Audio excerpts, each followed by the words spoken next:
Hey, maybe this is a sign of things to come. Perfectly shot from the parking lot. And yes, it's a beautiful day to have a tailgate here at Citizens Bank Park. Weekends with Schmidt, the Phils, and the Rockies. Game 2 of this 3-game series. Very innovative. You get done with the keg, don't throw it out. You can use it as a barbecue.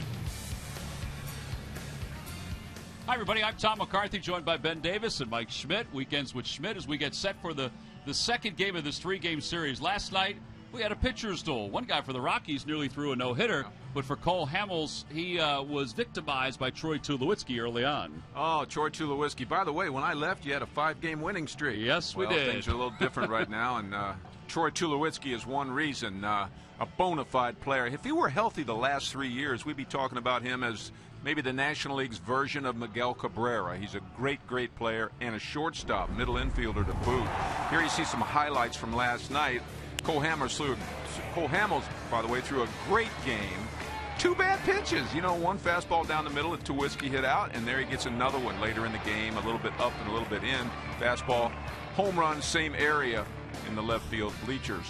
His stats are amazing over the years against the Phillies. Here you see him. And who knows what that batting average would be and what those power production numbers would be if he were healthy the last 3 years. Yeah, in fact, I think there's a lot of people that think that 336 batting average, if he was healthy, could be his average against everybody in the National League. All right, well, today, instead of Cole Hamels, it's Aaron Harang. Little different pitcher for the Phils, but a guy that's been very good for them this year. He's been very good, and he's been throwing his fastball very effectively, seeing how much the umpire will give him and what the opposing hitter will give him. One thing I like he's really done is he's working the sinker in the righties, and off of that sinker, he's using the changeup in to righties. Gets a lot of swings and misses, but his breaking ball has been decent. His cutter's been good. His slider has come a very long way, and this is by far the best offseason signing by Ruben Amaro. Well, in this game against the Rockies, he was outstanding. If not for an error by Maikel Franco, he wouldn't have allowed any runs in this ball game. All he does is pitch. He goes out and pitches. He's very confident in his abilities. He is no longer the overpowering right-hander that led the National League in strikeouts a couple times, but he goes out and he pitches, and he loves pitching here at CBP. A .61, Tom. Pretty good. Here at CBP. That's just phenomenal. It's a great place to hit, but he has held opposing lineups at bay. Yeah, only 17 hits allowed in 29 in the third innings for Aaron Harang against the opposition. Well, the opposition today, the Colorado Rockies in Game 2 of this 3-game series. If you were coming to the ballpark today thinking, I'm going to see Jorge De La Rosa, you will not. It's Eddie Butler who will make the start for the Rockies, the right-hander who saw the Phillies out in Colorado making his 10th start of the year. Well, the Phillies' wives are having a handful of different things going on here at the ballpark. They're also giving folks an opportunity to take home some of man's best friend. Lineups at first pitch when we return. Phillies baseball is brought to you by Citizens Bank. One deposit checking. Keeping things simple is helping you bank better. By Toyota. The Toyota Time Sales event ends June 1st. Hurry in today. Toyota, let's go places. By Xfinity, the official entertainment provider of the Philadelphia Phillies. And by Independence Blue Cross. Live fearless. Learn more at IBX.com.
Venture to the ballpark today to watch this ball game between the Phils and the Colorado Rockies. The good folks from the PSPCA are here.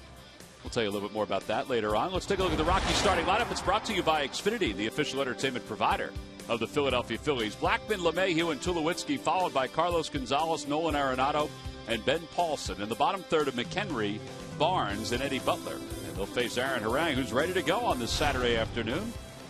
Blackmon did not start last night's ball game, but did play a role. Made a diving catch when he came on as a defensive replacement. See Harang's numbers: 4-4, an ERA of 1.93. His earned run average is 6th in the National League. Outside again, 2-0. And Ben, I'm not sure if his game plan will change at all from the last time he faced the Rockies.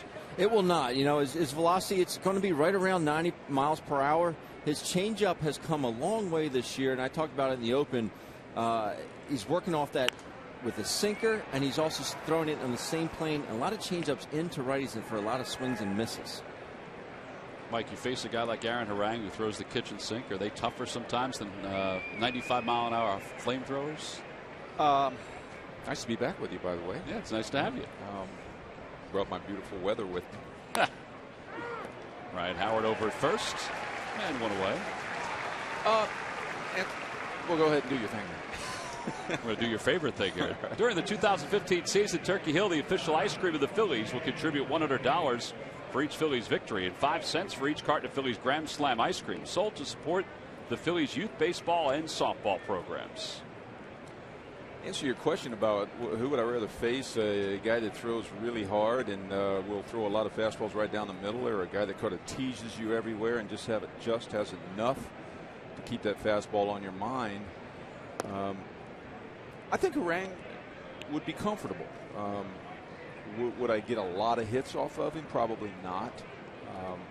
But he would be what I consider to be a comfortable at bat. Ben, I think I'd like to hear your answer on that. Pretty much all his pitches could be hit. I mean, you get the bat on most of his balls, but he's right around the plate all the time. Makes you be a disciplined hitter to hit him. I think he's one of those guys you just can't keep chasing. I'm not saying up or down, but off the plate. He will just keep going farther and farther out there. If you go with him, he'll just keep expanding. Got a little bit of that Greg Maddux in him. I think that's what you're saying. I mean, the catcher can hit that glove. I mean, that catcher puts that glove just off or inside the plate. He puts it right in that glove a lot. 1 ball, 2 strikes to LeMahieu, and LeMahieu grounds it foul. LeMahieu, 329. He's 5th in the National League in hitting. And you know what? He's big too. You know, he's big, and if he were pitching when I played, he'd be a giant. Yep. Yeah, 6'7", listed at 260 pounds. And that in itself gives you a little uneasy feeling as a hitter. It seems like he's throwing from 52 feet rather than 60. And he short arms it. Yeah, looks like an infielder. We talked about him before. He just has fun out there. Outside and low, 3 balls and 2 strikes. I heard you on radio earlier, Ben, and you say he didn't even work up a sweat. He doesn't even get, he's not even breathing hard. He's out there chewing his gum and just going about his business.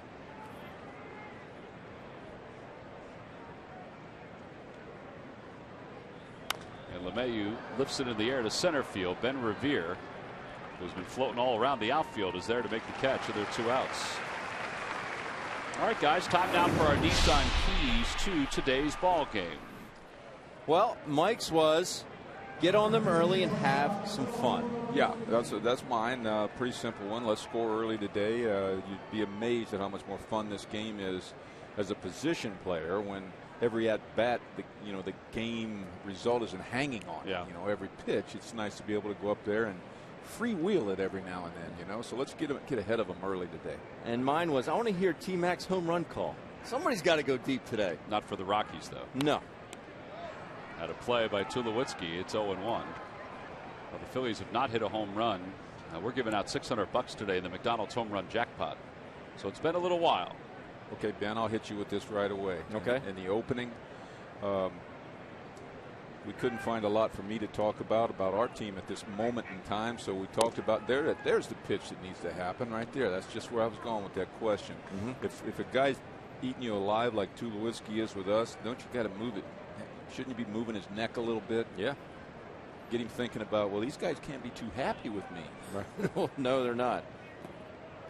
But the difference for me is you can move their feet, you can make their waist jump back a little bit. If you don't get that chest and neck moving away from home plate, it's not effective. See, the pitch he threw in there, I think, was an effective pitch. I would actually like to see them double up on that pitch. So what if you go 2-1? Who cares? Boom, it's 2-1 anyway. Just keep firing it in there and say, look, we don't like what you're doing, and we might just throw one in there every now and then. We might even hit you. Well, he just threw him a changeup, but he was way out in front. It's 2 balls and 2 strikes. And this is the pitch I'm telling you about. It's this change. It's a straight change, but he's getting some good late action on it. I'll take you very good, effective with it. I'll try to be quick. I'll take you back to the 1980 World Series, Dickie Knowles and George Brett. You got to make that hitter mad. You know what I mean? You got to throw him off his game a little bit. One way to do it is bust him up and in. Well, it results in a strikeout of Tulowitzki. He follows the changeup with a 91-mile-an-hour fastball down to the zone. And it's a 1-2-3 inning for Aaron Harang. We'll go to the bottom of the first. It's the Rockies nothing and the Phillies coming up.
Here in Philadelphia, Phillies getting up for their first time against Eddie Butler, the right-hander for the Colorado Rockies.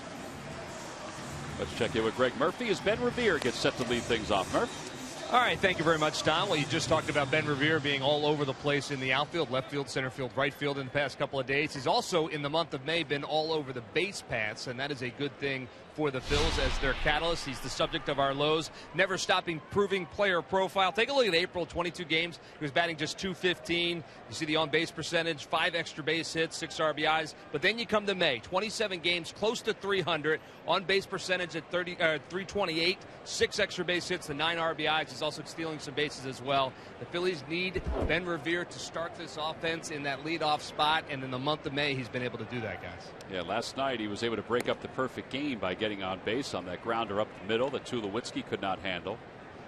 23 runs scored as far as this Phillies lineup goes. That leads them. And he fights it off. It's 1 ball, 1 strike.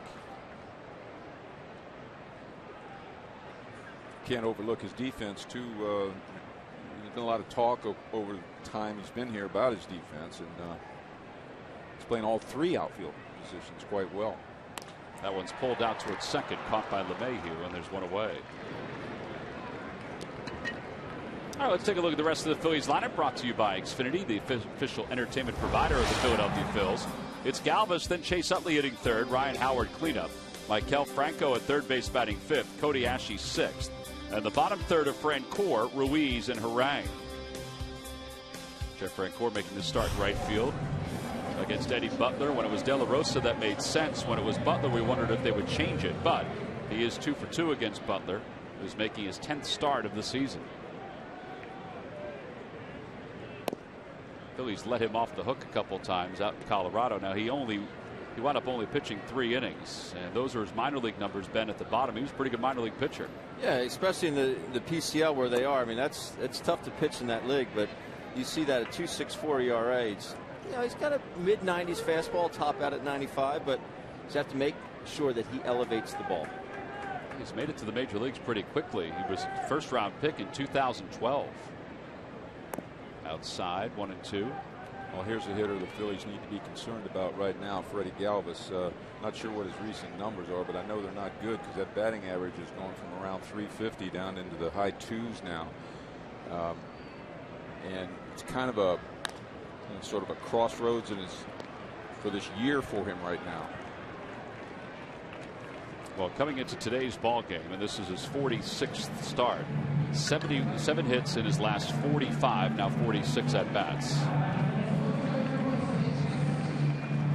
And that's why his average has dipped under 300. Last night he had 3 fly balls. One was hit pretty well.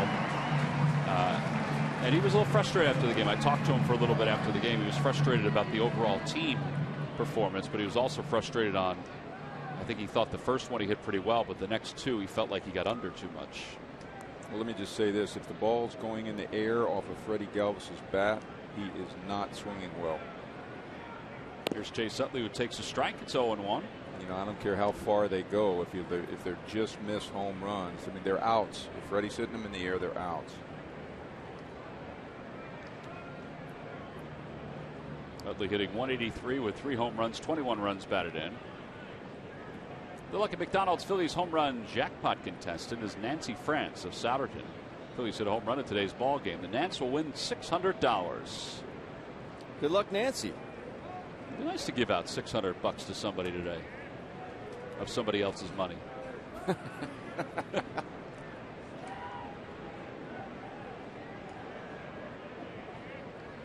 That one's pulled, knocked down by Paulson. I don't think there's any chance to get Utley after that ball was knocked away. So that'll be a base hit, a 2-out single for Utley. Chase is climbing back up there, slowly but surely.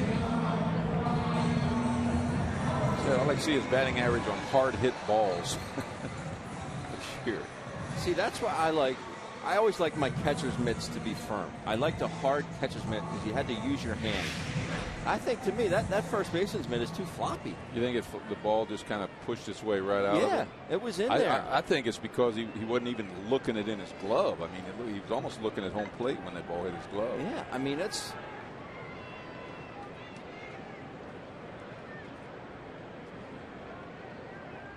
Howard pulls it down the right field line, foul. And it's 0-1. Well, the first baseman usually has that half circle of support that's in the outer edge of that glove. And when it's floppy like that, it's almost as if that support's not there.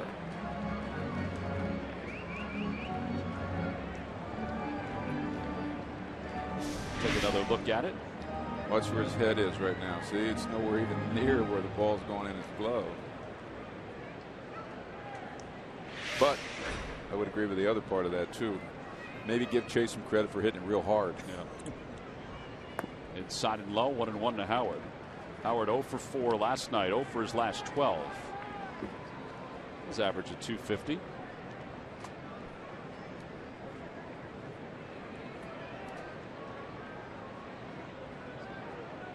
We see Ryan continue to be very aggressive on that first pitch. He varies his stance, I've noticed. I mean, sometimes that you can watch him on TV, which I do at home, and it's like he's in his old natural squat. And today he looks like he's standing a little taller.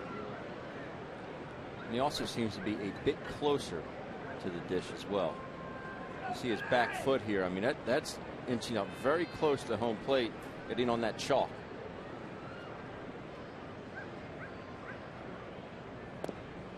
Off speed pitch, and it's 2-2.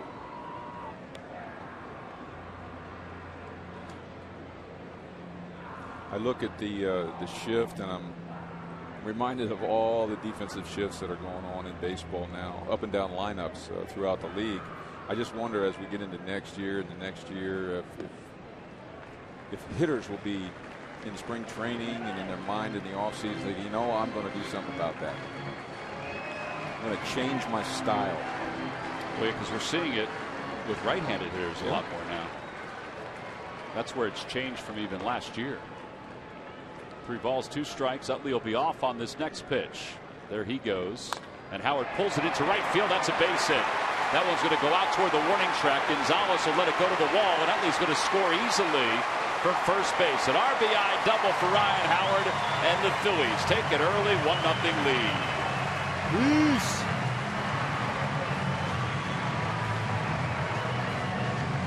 Early and often. Oh, it's nice to front run every once in a while, huh? You see the replay here. I think Ryan kind of bends his legs and takes his head down close to that ball. You know, he goes down with his eyes.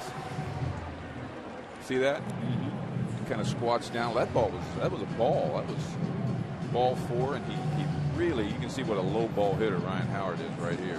And he did that on the Oh, breaking man, ball last night that he hit to center field. That almost went out of the yard. He went down and got it, stayed down through it. Well, now with 2 outs and a runner at second, here's Franco. And Franco swings over the top of his sinker. It's 0-1. That double for Howard is his 249th of his big league career. Am I the only one who think that Cargo could have gotten to that ball I absolutely think Cargo should have gotten to and that prevented Chase from scoring right ball. there? At least he would have. Was he not made it a jogging thought. after that ball? Did look like he was jogging. We mentioned that out in Colorado, where it doesn't look like it's always 100% with him, and he's a very talented guy. I'm watching that, I think, oh, he's not going to score. He's going to cut it off. He didn't even come close to cutting that ball off. 1 ball, 1 strike to Franco. That one's in there, 1-2. Ryan Howard, 43% first pitch swinging with 4 homers and a 296 batting average. But he could have just slid right there and gotten it. And I was watching Chase. Chase wasn't even to third base yet when he could have slid for that ball. I'm not saying it would have completely prevented him from scoring, but I'm not seeing a whole lot of effort there. Well, I mean, if his attitude was, well, he's off on the pitch, 3-2, he's going to score easy on a double, at least his attitude should have been, I'm going to keep Howard on first. Right. Which he could have probably done. You're right. Like you say, slid and come up firing to second base.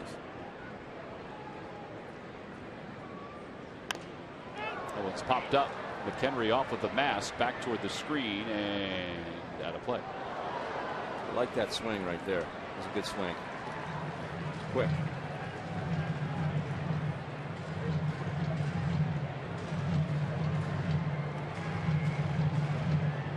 Well, he really amazed me out in Colorado. When he had a couple of good games out there, McHale looked like, well, you know, this ought to settling down and you know, getting fired up. Could be looking at a player of the month kind of month ahead of him here now, but then he regressed. He regressed, and I think it's all about swing.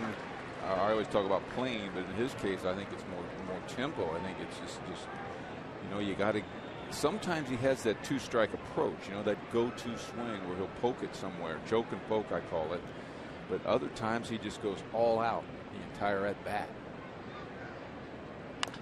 That one's over toward third. It's fair ball, handled by Arenado, and the side is retired. The Phillies do get a run though on an RBI double by Ryan Howard that brought home Chase Utley. We'll head to the second. Phil's up 1-0.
Star Institute Melanoma Awareness Day, presented by Independence Blue Cross and Citizens Bank. A kid's bucket hat free to fans 14 and under. Order your tickets now by going to Phillies.com. Top of the second, Carlos Gonzalez leads it off against Aaron Harang. It'll be Gonzalez, Arenado, and Ben Paulson against Harang. First pitch is fouled over the screen and out of play. It's 0-1.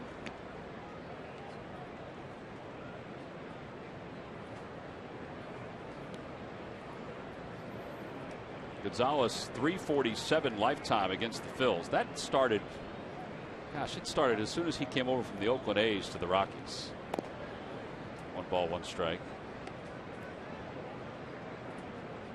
As you said, a very gifted player, and he too has been banged up like Tulowitzki over the last few years.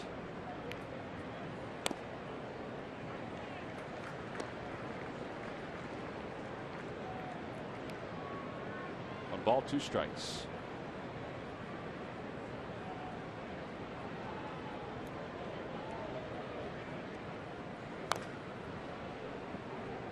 I got a question for you.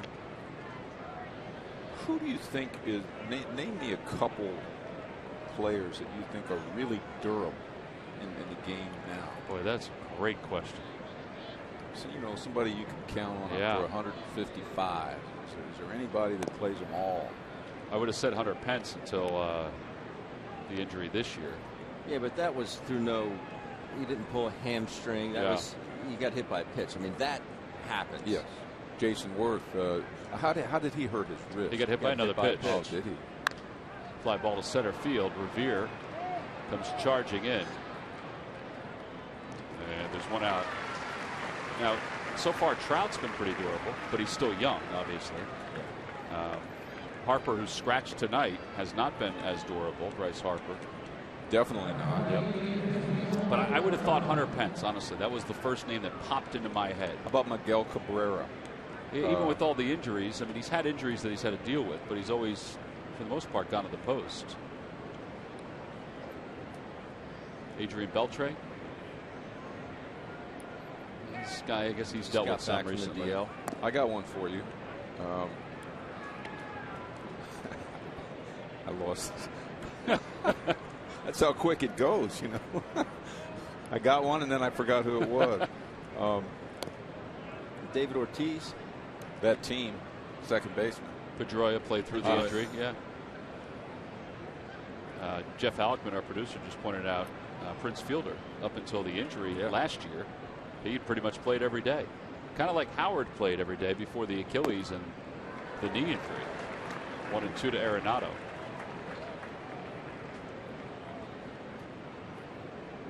And I still think it's a priority for guys. I just think that they get hurt. Yeah. You know who is as a catcher? Russell Martin. It's true. Good one. Man plays every day. A.J. Pierzynski. How about him still catching every day in Atlanta? Yeah. Arenado takes it inside. It's 2 balls and 2 strikes. But it's a valid point, though, Mike. I mean, it's the guys playing 155 games anymore. It seems like they don't exist.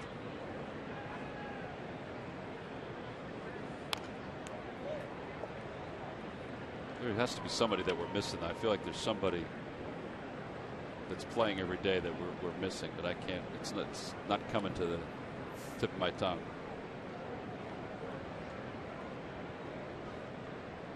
Adam LaRoche. The White Sox now. That ball's hit well out to left field, and it is gone. Arenado, a solo home run with 1 out here in the second, and we're tied up at 1. It's his 11th home run of the year. 4th home run in his last 21 at bats. Well hit ball right there from my vantage point. It looked like a breaking ball. It looked like a slider. Had a little twist from away from him that he kind of. He's one of those pitches where you roll over unless you got 2 strikes and you go out and chase it out there. See that? It's almost the same way Ryan Howard did the ball. He hit a double. You know, he kind of got his nose out near the ball. Like, I'm trying to make contact, and that's what happened. And you're more likely to hit that pitch with 2-strike count on you than you are early in the count. It was not a bad pitch. He stayed through it so well. So 11 home runs, 32 RBIs for Arenado. And as Paulson Lifts that one into foul territory down the left field line, and Franco makes the catch as he knocks Galvis to the ground, and there are 2 outs. Freddie's ball, Mike? Absolutely. Freddie should have been screaming, I got it, I got it. What is it, Yo Tango? Yolo Tango. Now Mike Helms, he's yelling. Yeah, and then they didn't even throw the ball in the stands. How about that? Look at all those people asking for the ball. Freddie did not look very happy about this. He got up, and obviously Freddie lost that battle. Michael, but Knuckles. All right, we're cool now. Here's McHenry, who put on a laser show of his own during BP. From the Geico sign in left field over to the edge of the far edge of the Jefferson sign in left field. That's where his home runs were going during BP. I want to talk about somebody who was back legging him. This little fella? This little fella.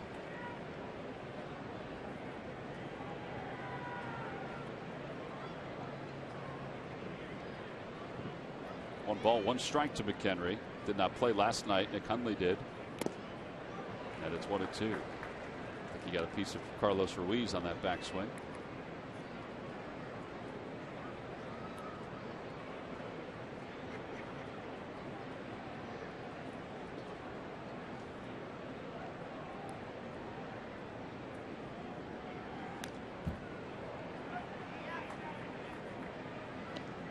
You know, that question about durability, I think back 20, 30 years ago, it was more of a badge of honor for a player, you know, to be on the field every day. And I'm not saying it's good or bad. I'm just saying I think that was maybe even not a good thing, actually.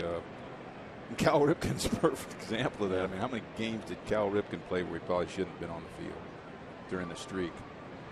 Hamstring problems, just shoulder problems. And I mean, I know I played a lot when I couldn't run. I had to limp.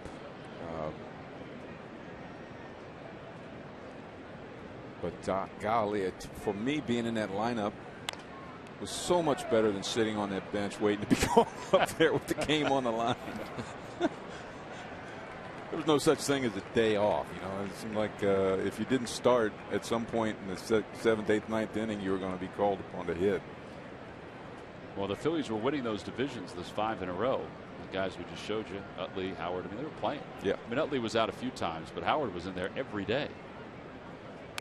Another foul ball, and it remains 2-2 to McHenry. You know, we did leave Ryan Howard out. Ryan Howard is a tremendously durable player. And I mean, you take the big injury, the Achilles tendon injury out of the mix, and I tell you what, there aren't many as durable as Ryan Howard.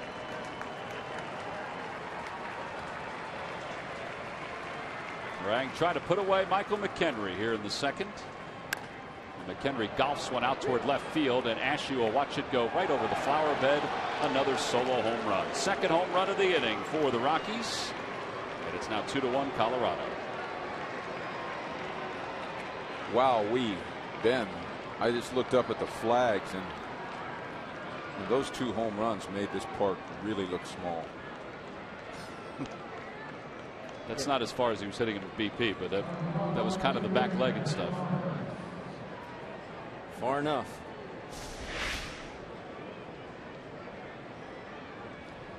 Not in a bad location. You know, I go back to my point earlier when we were talking about Tulowitzki. Ben, you got to have some freedom to be able to throw a 2-strike. You know, you got to be able to throw that ball on the outside corner down, don't you? You should be. And I didn't see one pitch inside after he got to 2 strikes. Not one. He went slider, changeup, heater. That one's popped up near the mound. Howard and Franco, and Harang actually called it at the last moment. That gives way to Howard. Now the side is retired, but the Rockies do take the lead. They get a couple solo home runs. The first by Arenado, and the second by McHenry as we go to the bottom of the second.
versus Villanova, and Drexel versus LaSalle in the 2015 Penn Mutual Collegiate Rugby Championships. Collegiate Rugby tonight after our Phillies coverage right here on Comcast Sportsnet. Bottom of the second, Phillies trail at 2-1, and Cody Ashe will lead things off. Ashe had one hit in last night's ball game that broke up the no-hitter for Chad Bettis through the vacant hole at shortstop, and the Rockies will stay with that shift. Overall hitting .248 in the big leagues, couple home runs. On the inside corner, it's 0-1. They must have some serious intel on Cody Ashe to play this defensive set. Arenado's got a long way to go. So does Barnes, the left fielder. Barnes makes the catch. And there's one out.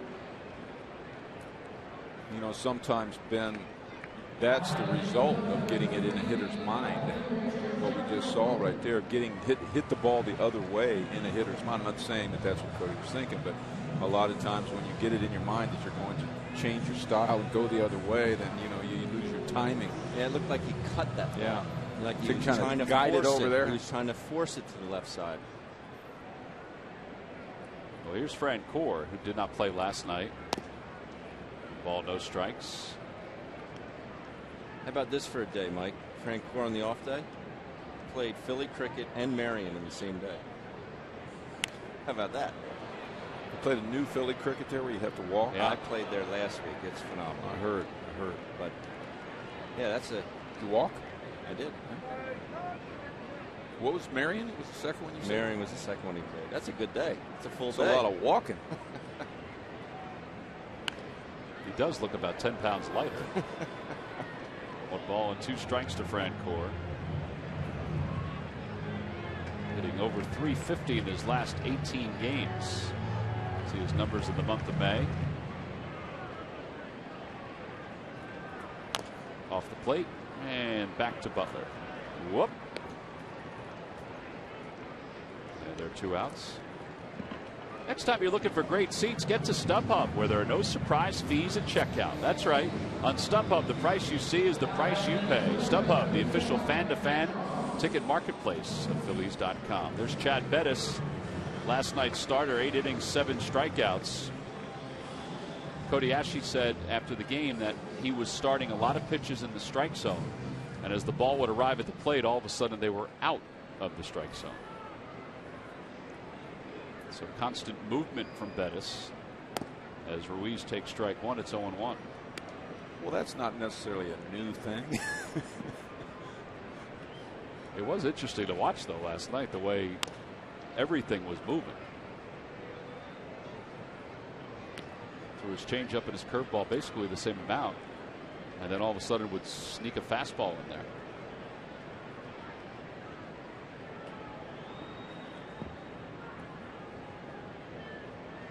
Now the 0-2 pitch to Ruiz. And Carlos pulls it foul. That style of pitching, if that pitcher is on a particular night, would give a predominantly pull hitting team fits. You know, if you're a team that is trying to pull everything and the guy's got a lot of late movement, you're not staying in the middle of the field, you're going to have fits trying to hit. And that was also coming off the series in New York where everyone threw 106. Yeah. I mean, it was like, ooh, good one to hit there. It's a good one to get called a strike, too.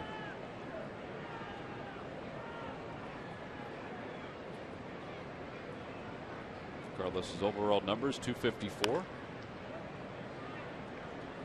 Today's ball game is also available in Spanish. Just use the SAP button on your television or change the language through the menu on your cable box. Angel, Will, Bill Kulick, they're all over there in the Spanish broadcasting booth.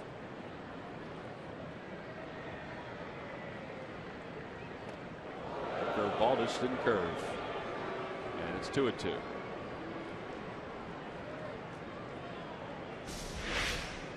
Whoop.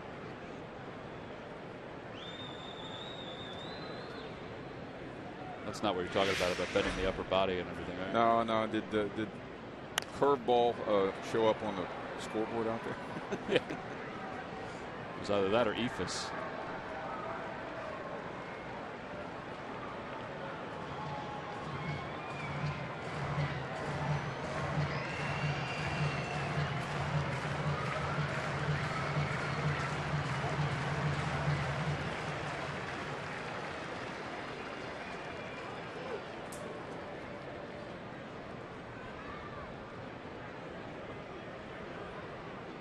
Outside, 3-2.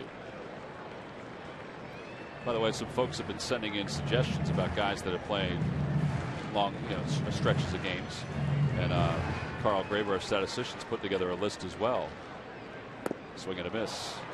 Freddie Freeman tops that list. 216 consecutive games for the Atlanta Braves. Ruiz down swinging. That is strikeout number 1 for Eddie Butler. We'll move to the third.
Information, and please submit your answer on the subject line. All right, guys, who was the only person to manage the Rockies for one season? Who was the only person to manage the Rockies for only 1 year? Answer will be revealed in just a little bit. Obviously, since they began, Don Baylor was the first one. He was there for a long time. But everybody else that has been a skipper, aside from this gentleman, has been there for more than 1 year. A very well-known manager in Major League Baseball history. I cheated. I looked. You looked? Yeah. So I'm that quickly? out of the competition. You looked that quickly? Here's Eddie Butler, takes a strike. He's got his reading glasses on. He can see anything. Turn right that now. a little bit more. I look. Thought I did. I wonder if the answer's on that thing he's reading. Dang, it Dog. is. Dog. So it's on you. 0-2 to Eddie Butler. 0 for 13. I'll give you a hint. He was short. A lot of managers are. He is short. Swing and a miss, and 1 out. That's the second strikeout for Aaron Harang. Oh, I mentioned the Phillies and the Rockies have faced each other. This is game number 6, Murph, in the season series of the Phils and the Rockies.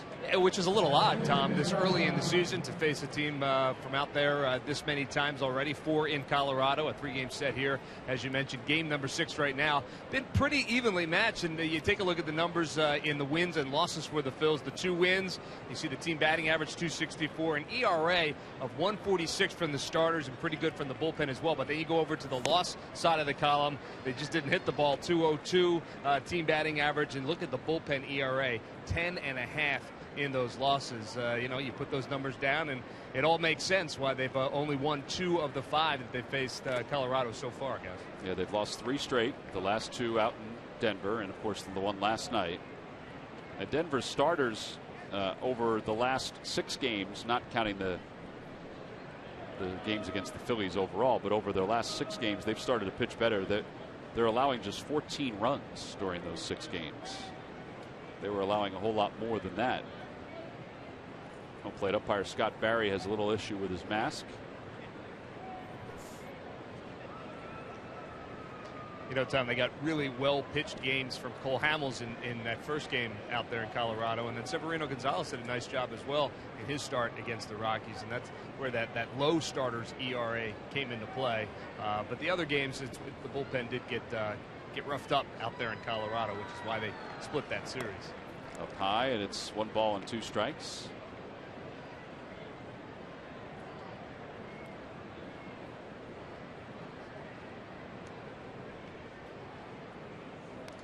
And Blackmon fouls it back. Maybe Walt Weiss just threatened them. It's a black belt in Taekwondo. Trains MMA fighters. Like, boy, you better get it going. Yeah, don't mess with Walt Weiss. Inside 2-2. Correct myself on that. They won the first one, lost the second, won the third, lost the fourth. So they've lost 2 straight to the Rockies. 2-2 pitch to Blackmon. Outside, 3-2.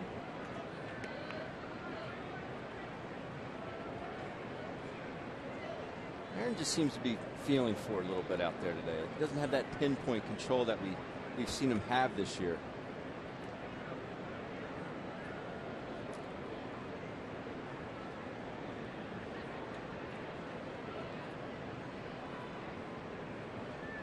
He's already at 50 pitches with 1 out here in the third. And there's a liner out toward the alley in left center field. Revere on the run, and he gets there and makes the catch. What a grab by Ben Revere. Useful. That was a great play. That's just basically outrunning the ball right there. That ball was smoked. Shows you what speed can do for you in center field.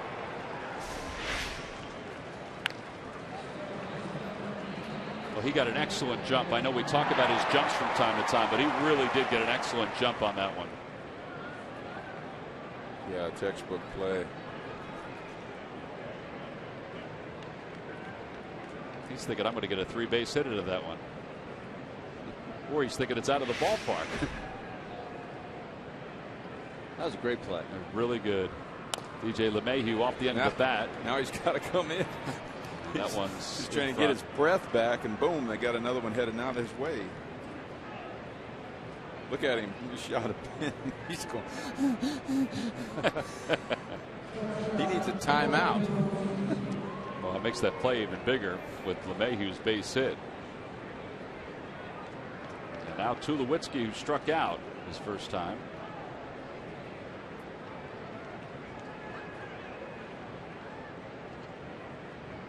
I heard a point recently that about the shifting defenses. The fact is it's much harder to switch or to shift on a right-handed hitter. You know, because the way you catch the ball, the way you're used to throwing, you know, you can't obviously it's hard to play Galvis in mid left field because you can't throw it all the way to first base from there. Right, so right. You can't put the shift on that they normally put on left-handers. It sure has brought the game back, in fairness to right-handers. Right, all the left-handed advantage that left-handers have had in the game for years seems to have gone away now with the shift. Well, I think it's harder too for a second baseman, for a lot of them, to play on the left side of the diamond. They don't have the arm strength to make that throw. You know, where Utley is now, it's fine, but if he's over on the other side, it's not an easy throw for a second baseman to make. I mean, in a perfect world, if he were a left-handed hitter, Galvis would be in short left, and Utley would be right. Utley would be kind of the left side of the shortstop position. The best I've seen this year is we did that series in St. Louis. Colton Wong. I could not believe how deep he played second base, way out in right center field. I mean, he seemingly was out in this region there, way out there, and he was making throws of, I'd say, around 120 feet to get to first base. But he had a strong arm. Over to third, Franco backhand, spins. He better hurry. Does. Dug out by Howard. And the side is retired. No runs, 1 hit, 1 man left. Franco, I think, thought about going to second base as he spun. And once he realized he couldn't, he had to get the throw over to first to get Tulowitzki. Also had trouble getting out of his glove.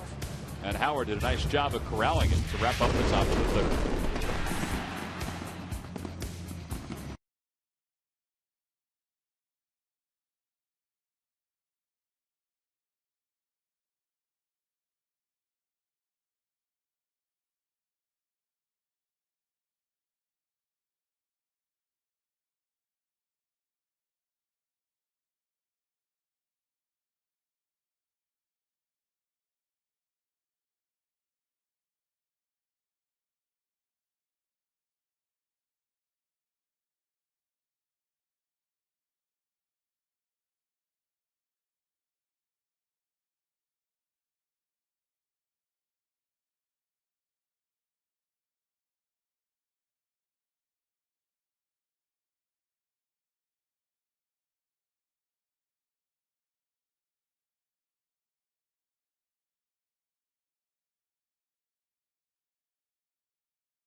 .com.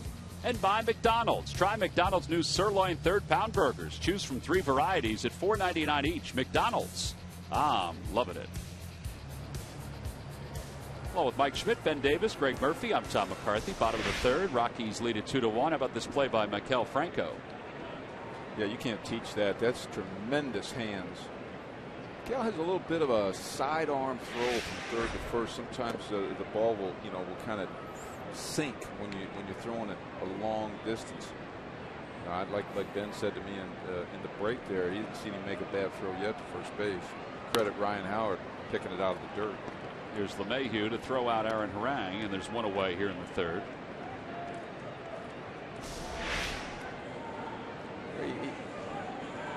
Almost looks like he's got 3 fingers on it too. You're right, though. He does have that 3/4 action, but I don't see his balls sailing and sinking. I see them staying pretty true, but this is that's a long hop there for Ryan Howard to handle. You're right. It's not a short hop. It's an in-between hop. You know who else threw from that angle? Had a great arm back in the day, John Vukovich. He did. He's had one errant throw. The other errors where he's taken Howard off the bag up.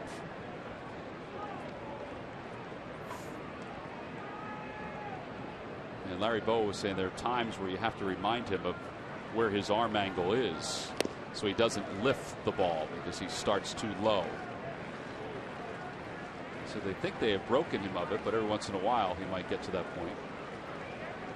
Well, ball 1 strike to Revere. He hit it on the nose his first time up, lined out to second. And he slaps that one over the glove of Arenado. A base hit it to left field.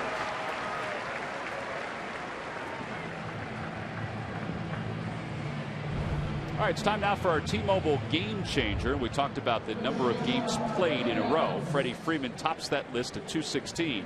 Adrian Beltre is second at 189. But then you look at the next 3 names. Kyle Seager, the youngster from Seattle.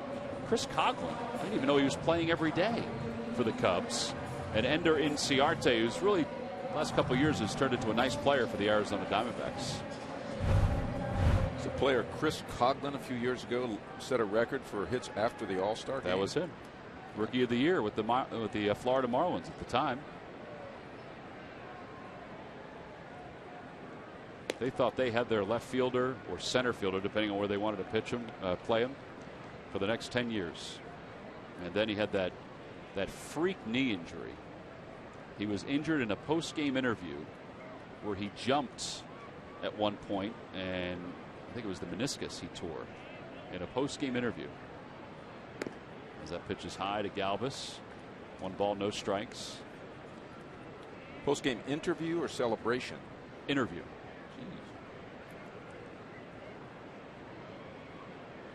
Yeah, I think he was pieing somebody and left his feet when he did it. That would put an end to the pieing if it were my organization. Another throw over, and Revere is back easily. Well, I'll bet you there are some injuries in post-game scrums that we never hear about. Didn't Brad Lidge hurt his knee when they won the World Series? Yeah, he was sort of in that awkward iconic position, look where he was on his knees and sort of reaching up to the sky, and he got smashed by the big piece. You know, Freddie has been struggling a bit, and if I'm not mistaken, Mike, is that a U1 I see in his hand? Looks like he's back to the bat he was using in spring training. Well, let me have a look here. It sure is not the black bat he's been using. No. I don't know if it's a U1. But I saw the knob. Yeah, you're right. It does have the look of it. Yep. He'll go for his last 10. Runner goes, pitches inside. McHenry has no chance, and Revere has stolen base number 10.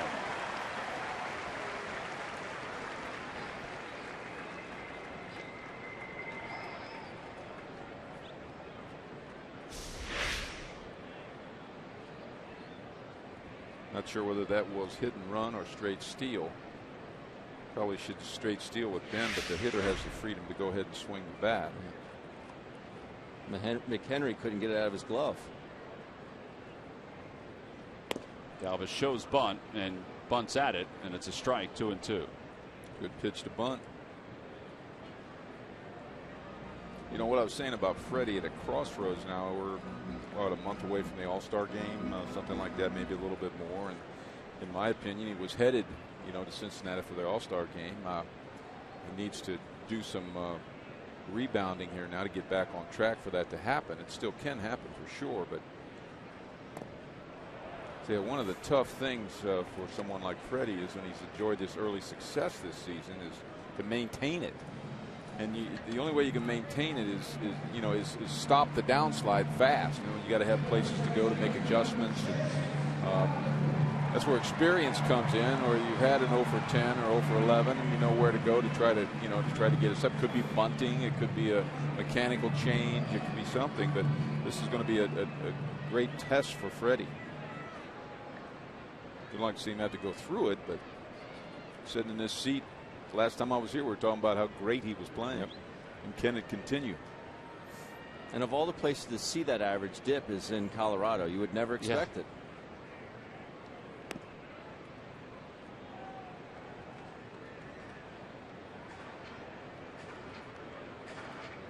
Back to Freddie real quick, and that bat right there, we saw a little bit of it's unsure. It's not. It wasn't one of those confident bats. When you take yourself back to that at bat that he had here the last time I was here. Remember, we fouled off about 8 or 9 pitches, and it was almost like, I know I can keep this at bat alive until you give me a ball to hit. It was sort of a confident look on his face. His presence in the batter's box seemed to have an air of confidence that it doesn't have right now. Yeah, and I think that started in Colorado, as Ben was alluding to it. It looked that way. 2 balls, no strikes to Chase Utley with a runner at second. Phillies down 2-1. Here in the bottom half of the third. Threw him something soft, and it's 2 balls and 1 strike.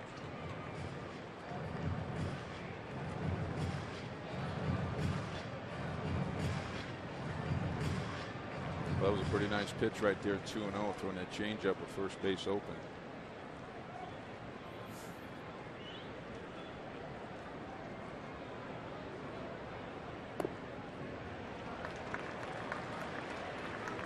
That's what Bettis did so well last night.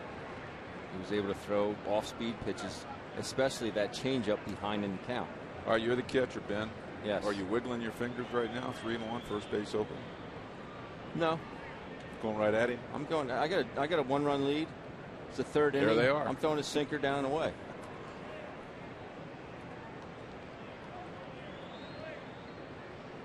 And Utley takes the changeup outside. They walk him, and here's Ryan Howard. MLB.TV Premium, the #1 live streaming sports service, is celebrating 13 years. Watch every out-of-market game live or on demand in True HD on over 400 mobile and connected devices. Real-time highlights, live look-ins, pitch tracking widget, and more. Every night on every device. Blackout and other restrictions apply. Visit MLB.tv for details. They go back to Ben's point on Ryan Howard a little bit ago. 46% of first pitches. 43% going in that last at bat with a .296 average, 4 homers and 9 RBIs. So do you think McHenry just went out to the mound and said, let's watch our first pitch? Yeah, he may put the wiggle down again.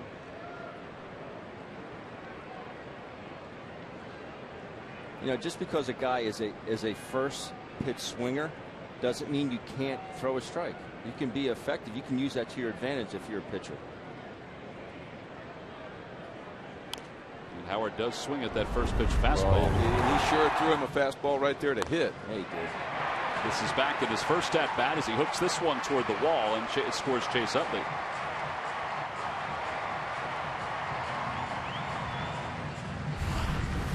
El Torito reared its head out in second base.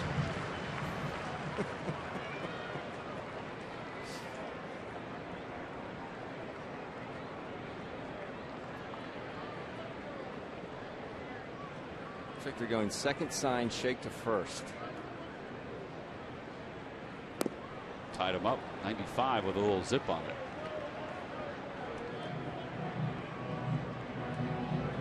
So it's the second sign in the sequence. So if I put down 2, 1, 3, 4, it's going to be a fastball. But you're shaking. If you shake, it goes to the first sign in the sequence. And that's 2. How do you expect us to pick these signs up when we're on Never knew second that. base? Yeah. And Howard pulls it right at Tulowitzki, who was playing on that side of the diamond. 6-3 on the putout. And the Phillies are retired here in the third. No runs, 1 hit, 2 men left. We'll go to the 4th inning. Phillies trail at 2-1.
Fourth inning, the Phillies trail at 2-1.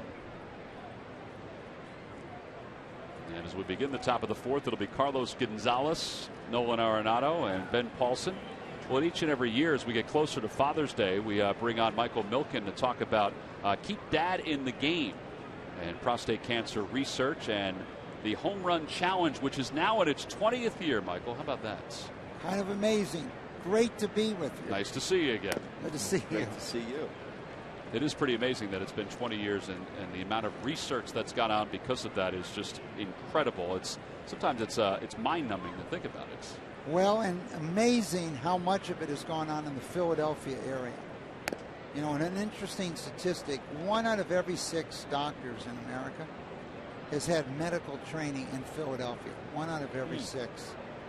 And one of the exciting things is we've invested enormous amounts of money here in Philadelphia over the years, and it's made a big difference. So since we started this 20 years ago, the death rate has fallen absolutely over 50%, but what people expected, it's fallen 80%. So you have a 99% probability today. Chase Utley will take care of Carlos Gonzalez, so there's one away here in the fourth inning. Of living 5 years or longer from that standpoint. And so the concept of keeping Dad in the game, come out to this beautiful ballpark. What a view. Looking at downtown Philadelphia. For me and my wife Lori, 2 of our 3 kids were born here right over in Jefferson Hospital. We both went to graduate school here. And I always feel like I'm coming home when I come here to Philly. And the great Philadelphia Phillies here. They're off to a little slow start this year. A little bit. Well, the home run challenge will go from the 15th of June to the 21st of June during the week of Father's Day. And you can go to homerunchallenge.org to make a one-time donation or to back your team or a certain amount of players. Correct. So we added a new event this year that you can just back the Phillies if you want. The whole team. And based on what they're hitting, 26 home runs or something prior to this game, they'll hit about 4 home runs during the seasons, during this period of time. So if you gave $100 or $1,000, 1,000 would be 4,000. Then we match it, which makes it 8,000. All of it will be spent in the Philadelphia area, and then with programs, the institutions match it. So your dollar turns into $4. There's a check swing by Arenado. He went around since the first base umpire. And some of the greatest games in 20 years have taken part in this ballpark. We came here a few years ago. The wind was blowing out. Tommy Lasorda was with us. Told me there's going to be a lot of home runs. We first had to stop and eat, though, before we could go to our seats. I have a tough time believing sausage that. sandwich, is that where he went? That is true. Yeah. Arenado hits a foul off the railing over the third base side. It remains 2-2. And I don't know if you remember the game, but by the 3rd inning, between the Phillies and the Texas Rangers, makes sense. I think there were 7 home runs hit in 3 innings. It was just an amazing thing to see. Well, back then, too, with the Rangers, they were bashing the ball pretty good. That one was fouled away, and so were the Phillies, of course, at that time. You know, the thing that really has struck me about this ballpark, as you travel to all the ballparks in the major leagues, this year we'll see all 30 teams play, are the kids at the ballparks. You walk those concourses, kids have got their Red Phillies hats, shirts, whatever it might be. There's a called strike 3. Arenado is down looking. And just how comfortable they made it for having young people come to the ballpark. And today, you saw the Little Leaguers marching around. You could see them in the stands. And that was really the theme. The idea is let's keep Dad in the game, have the kids remind their dad to get checked for prostate cancer. And so if you go to PCF.org or HomeRunChallenge.org, 1, you can learn a lot about research. 2, you can learn a lot about nutrition and what we've learned today. We have a new program right now at Jefferson here showing that you can dramatically improve the outcomes by what you eat and what you drink. Well, and over the years, correct me if I'm wrong, Michael, $45 million, an estimated $45 million has been raised? That is correct. That is correct, and we're hoping this year, I've got my jersey, if you got the camera there. You see? Got the camera. You see the Keep Dad in the Game jersey. We hope you guys will be wearing those on Father's Day also. All right, so this is new. You haven't worn this before. I haven't Nope. seen you wear that before. Nope, it's the 1 in 7 men. People don't realize that 1 in 2 men will be diagnosed with cancer in their lifetime. And so it's not unusual to have that happen. But we sure want to thank the Phillies and Major League Baseball, and we'll be watching you through Father's Day. All right, Michael, thank you again for all the work you've done with that. Again, you can go to homerunchallenge.org for more information on how to donate. And again, you can select your favorite team. Take a look at it right there. And obviously, you can select the Phillies as well. Phillies trail at 2-1 as we go to the bottom of the 4th inning here at Citizens Bank Park.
The Toyota Time Sales Event ends June 1st. Hurry in today. Toyota, let's go places. Buy WB Mason. You can't go wrong when you buy right.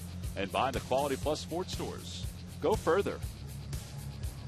Well, out in the outfield, up by the Budweiser rooftop, some of the Pooches who have come to the ball game today. The Phillies' wives are having a silent auction on the concourse as we speak, and that's to raise money for the PSPCA. Some of the wives that were here today: Jen Utley, Katie Francoeur, Sarah Williams, Sabrina O'Sullivan, Margaret Sandberg, Crystal Howard, Nancy McCannon. All part of the Phillies' Wives Save a Pet program. 2 balls and no strikes to Maikel Franco, who grounded out to third his first time up. He's 0 for 1. And he hits that one foul back by us. That was coming in fast. It's 2-1. Some guy with a number 20 jersey caught that. I don't know. Number 20. Must be worn. I guess. As the chopper toward third, Arenado let it go foul. It's 2-2. That's a number 20 T-shirt. Yeah. Some of the other stuff around the ballpark today. You want to adopt your next pet? Well, if you were here at the ballpark, you might have been able to adopt that cat that climbed everywhere. There's the mystery ball that we're talking about, the doggy bags. $40, you get that bag, and you get maybe a baseball. There's Larry Boa with his dog, his pooch. And Patty's not going to be able to bring that dog home because Bo's best friends. What is that dog's name? That's an excellent question. Any? Do you know what it is? No. Bo? You know, we had a black lab and his name was Bo. After Larry Boa? No. Arenado makes a nice backhanded stab, and look at that arm. Woo. Man. Woo. Best in the business. They say he was at the Gold Glove banquet this past offseason. Yeah, he knows it. See, that's what you see what I'm saying right there. It's a little confident move right there. You need to wink at the stand, at the fans in the stands after that. You look up and give them a little wink, and then whoo, air it out over. You can hear it right before he let that go. Blow a kiss or something to the stands after you catch it. Cody Ashley, the batter, takes low, 1-0. By the way, Larry Boa's dog's name is Ken. Bodie. That'd be good. Bodie.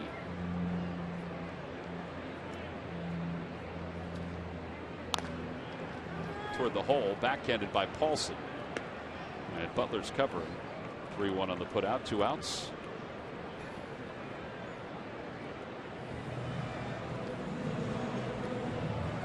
Well, 7 ground ball outs so far for Eddie Butler.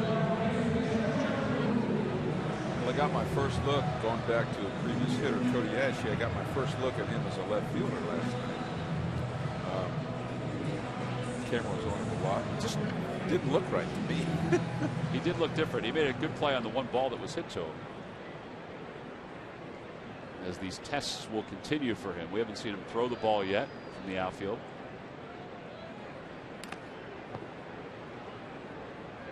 You know, he can throw the ball from third, but that's going to be the different step for him, is to make that throw, whether it be from the corner to third or to second, or make that throw home. Yeah, make the throw is like twice as far as throwing from third to first. Down the right field line, Gonzalez will make the catch out toward the warning track, and the side is retired in order. It's a 9-pitch inning for Eddie Butler. We said that a lot last night with Chad Bettis. We'll head to the 5th inning. Get that poor guy some water.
Trivia quiz answer. Is that Marmaduke out there on the Budweiser rooftop? Hey, who was the only person to manage the Rockies for one season? Who was the only person to manage the Rockies for one season? All right, Mike, I know you saw the answer. Ben, you have an answer for this one, buddy? Jim Leyland. Jim Leyland is correct. Back in 1999, log back onto Phillies.com to find out if you're the winner of a Phillies prize pack. Everybody knows the story. Leyland left the Marlins because he got a great contract. They weren't spending the money in Miami, so he wanted to go somewhere else. He went to the Rockies where they were spending money, and it just didn't work out well. Yeah, that one came to mind right away. Some of the other managers they've had, Jim Tracy, Clint Hurdle. Of course, Don Baylor, the original manager. 1 ball, 1 strike to McHenry. At the knees, 1 and 2. I like that sweatband. Is that We just got it. you did? We just got it. Yeah, while you were out matches having shirt. some ice cream, we got sweatbands, Okay. wristbands. I don't sweat anymore, so it didn't me any good. You don't want it? And a called strike 3. 3 straight strikeouts for Aaron Harang. 2 to end the 4th, 1 here to begin the 5th. Yeah, there's 1 out for Brandon Barnes. Good pitch here, this two-seamer. Runs back over the plate. He's got a couple strikeouts the last inning to Arenado and Paulson on this two-seamer, and that one runs back as well. That's 3 in a row now for Aaron Harang. Brandon Barnes, now the battery popped out to Howard. He'll hit one over to Howard. Leads Harang to the bag, and the race is on. That was nifty. Graceful, right? Ryan's getting pretty slick in his old age over there at first base. Get that little left hand flip. Little handoff. What do you call this thing here? I'll call it the option. Yeah. He was doing a little sweep. Reverse. Ted Barrett coming in, giving the emphatic out call. And now Eddie Butler's the batter. He struck out his first time up.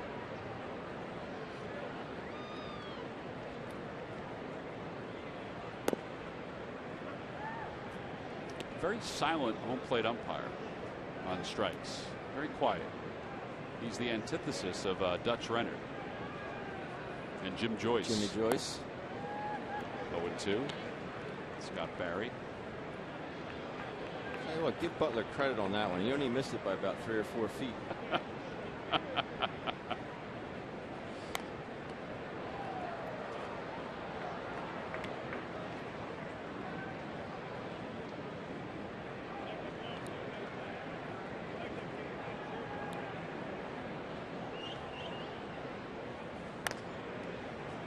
Both of these pitchers got into a nice little rhythm now after the fireworks early in the game.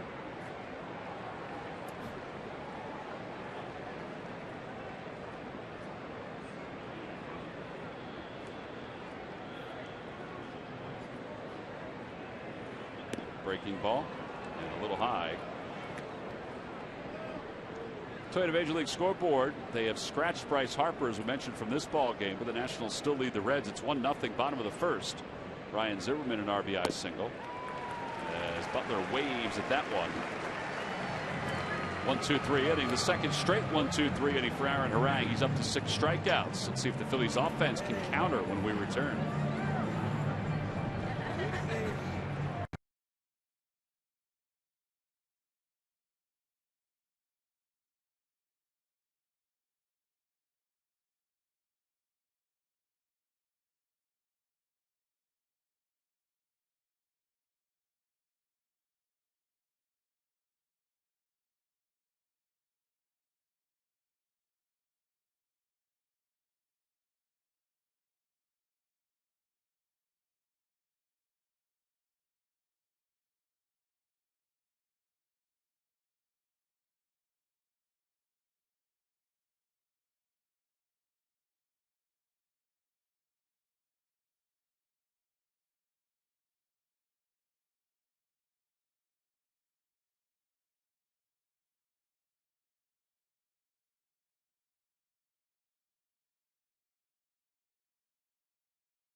Fans coming to the ballpark will receive the vintage Phillies bobblehead. Compliments of WIP and WPHT.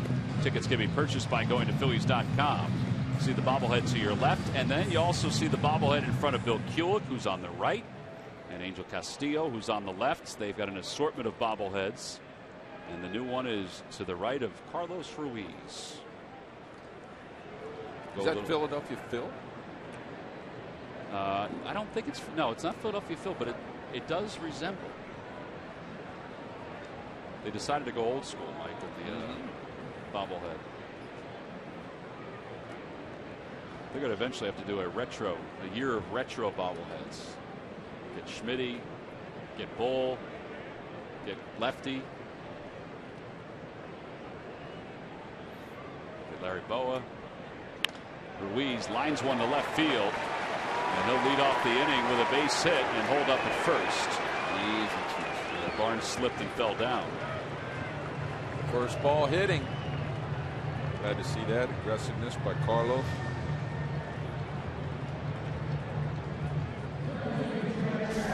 Butler wore Chooch out his first at bat with sinkers in, sinkers in. I think Chooch just said, you know what, I'm going to get the bat head out and work from there, and that's what he did. And got a sinker that was up and put a good swing on it. Yeah, first at bat it was a 9-pitch at bat, and of course he swings at the first pitch here. But he chopped so many balls foul down the third base line. And Harang bunts up the first base line, and it goes foul. 5 sacrifice bunts this year for Aaron.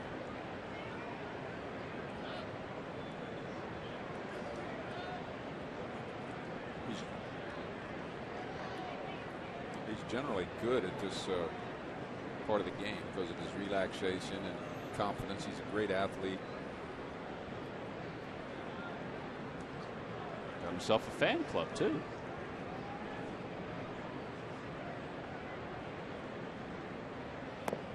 Takes low, 1-1. Don't we have a Harang gang that you mentioned today? Harang Heroes or Harang's Heroes? Or I think we just saw them. Yeah. It was, we're doing that radio show this morning, and everyone that walked by had a Harang jersey on or a T-shirt. Every one of them. So he opened up the window of the radio booth. Wow. As he hits that one back toward the mound, and they'll get 1 and 2. Well, that's a tough play for Carlos. I mean, you got to either, you got to make up your mind.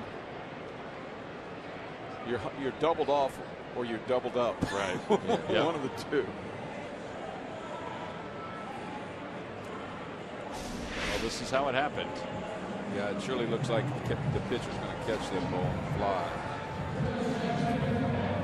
And as it turned out, it was probably would have been better if the pitcher had caught it on the fly, and the Phillies would have had a runner at first with 1 man down. Well, I don't even think he could have gotten back. No, he was in no man's land. Yeah. Oh, you think he was that far off? Yeah. Well, 2 away, and here's Revere. He's 1 for 2. He's lined out. He's also singled. On the outside corner, it's 0-1.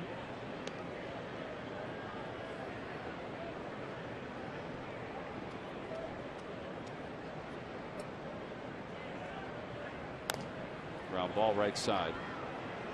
Well, the Phillies are making Eddie Butler look like Chad Bettis here this afternoon. Bettis, of course, had the no-hitter through 7 innings last night. Man's best friend, and the Fanatics, well, sometimes his best friends.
in the middle of Ryne Sandberg's everyday lineup. The month of May has been very merry for Ryan Howard. A batting average below 200 in April has been consistently above 300 during the second month of the season. The average has climbed and the power in his bat has returned. Number 6 is key to the Phillies offense. His successful swings are making Phillies fans jump for joy. And they're brought to you by Independence Blue Cross. Live fearless. Top of the 6th inning, Rockies 2, Phillies 1. And the Fanatic out on the Budweiser rooftop. I'm not sure if the dogs know what to make of him. Guaranteed. They know he smells. Yeah, there's certainly a scent that's flowing. Well, earlier today on the field, our extraordinary scholar for the month of May, Ava Stefano from Our Lady of Mercy in New Fall, New Jersey, was honored. Congratulations to Ava. Talk about the extraordinary scholar. You have to have a 3.0 GPA or better. You write an essay talking about what you've done in the community to help better the community. So Ava is a winner.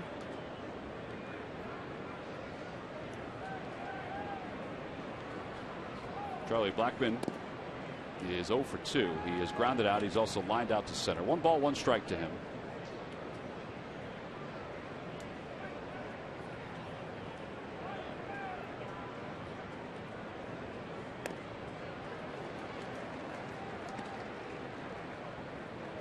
Blackmon, one of a handful of guys from the Rockies who are college players, and the regionals for college baseball have just begun.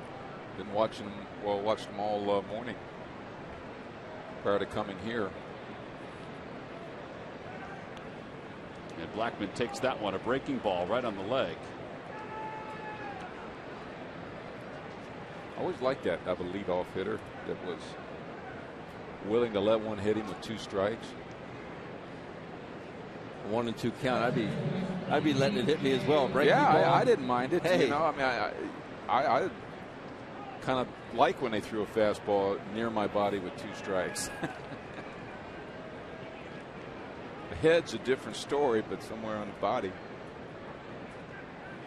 Well, now LeMahieu is 1 for 2. LeMahieu 5th in the National League in hitting coming in.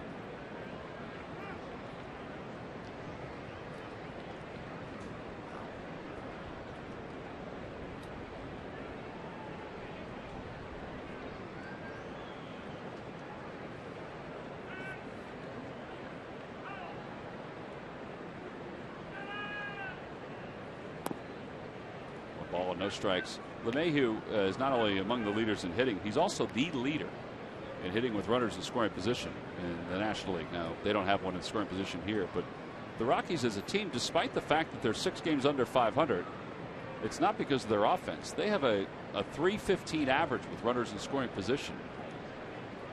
It's almost 100 points better than the Phils. But it's their pitching. That's the reason why they're 6 under 500. You see a good example of it right there. Harang trying to get that quick double play ball with the slider low and away, getting the batter to roll over the ball to short or third. LeMahieu, who's, well, he's hitting .331, top hitter in the league with men in scoring position, just lays off of them like they're nothing. You know, just no over aggressiveness whatsoever. Yeah, no wanting to go out and get it. Yeah. There it goes. Pitch is whacked foul. I'll tell you what, now that was a good attempt as a hitter. I mean, there's a, you know, I don't agree with one of your better hitters in a 2-0 count trying to line the ball to the opposite field like that. But that's what I'm talking about. There's a guy right there that took a swing with a purpose, right? That was a swing with a purpose. I'm going to line this ball behind the runner. You know, right center, right field. Not going to pop it up, not going to swing underneath it. Did his best to get on top of it. He actually had a good pitch to bunt right there, too, with Franco playing back. He is a big kid, but he's hitting second. Aaron with a severe slide step there. I think that just threw off the timing of LeMahieu for sure. He does it again. Breaking ball. That's hit out towards center field. Revere got turned around for a moment, but plenty of time to get to it. Makes the catch. Tagging from first is Blackman. And the throw won't be in time, so he gets to second base. So one away, runner in scoring position. Well, our game went so fast yesterday, we didn't have a chance to congratulate Kevin and Jen Beal. Kevin, of course, works here in the Phillies front office. James Robert Howard Beal was a little tardy, but it finally arrived on May 28th, 7:22 p.m. So congratulations to Kevin and Jen and big sister Amelia and big brother Ben. 8 pounds 9 ounces. Whew. So well, Mike, it's great to hear. Now he's back. Now he can, in a week or so, he can get back on the golfing trail. I was going to say. We've been missing him out there. Happy for Kevin. He is a weapon to have on a golf course, too. A little up and in piece there to Troy Tulowitzki. Tulowitzki is struck out and grounded out here today. Can you ask Utley to move if you're right in his line of sight if you're the hitter? I think you can only ask the umpire to move. He is right there. Outside, 2-0.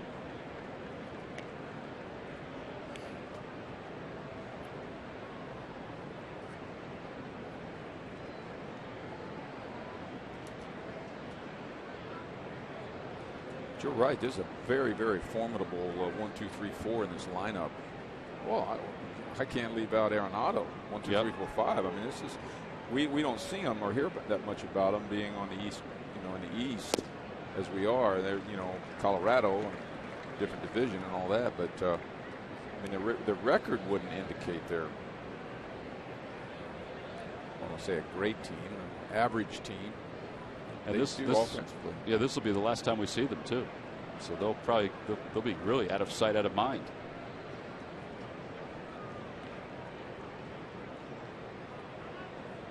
Now time is called.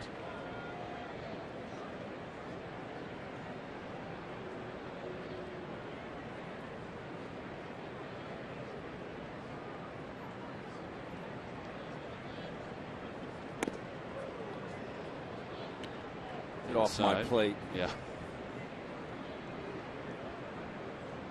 Oh, he certainly watched yesterday's ball game.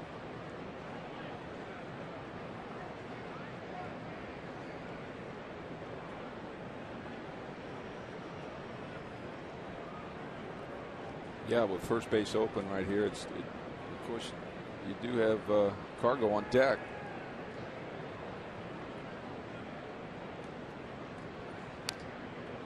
Got him out on his front foot there. It's 3-2. There's your 3-1 slider.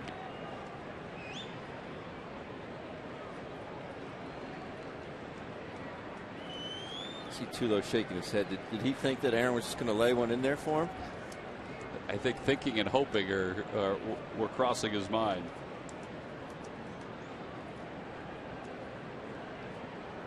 You got a thought on what you want to throw here, Ben, with the count 3-2 after getting him out on the front like that? Looked like Ruiz may have been leaving it to Harang to decide. Go change up, down and away. Hope he fishes.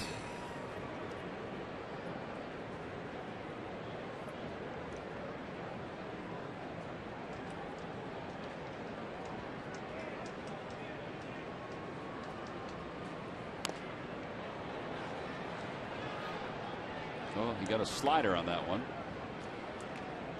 He gave him the extra hold too. He held the ball like an extra count or two on the mound too, just to kind of break the rhythm of the pitch up.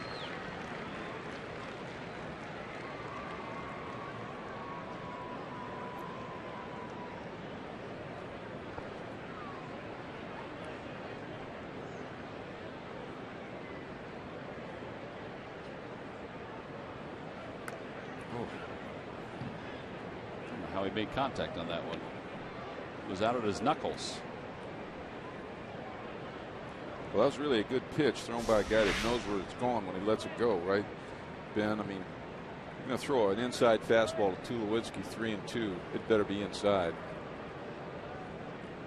Yeah, you better get it in there. But that was, I think that went below the trademark there.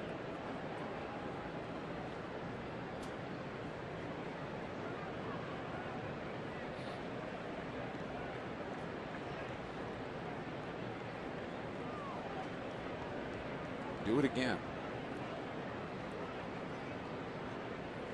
Swing and a miss.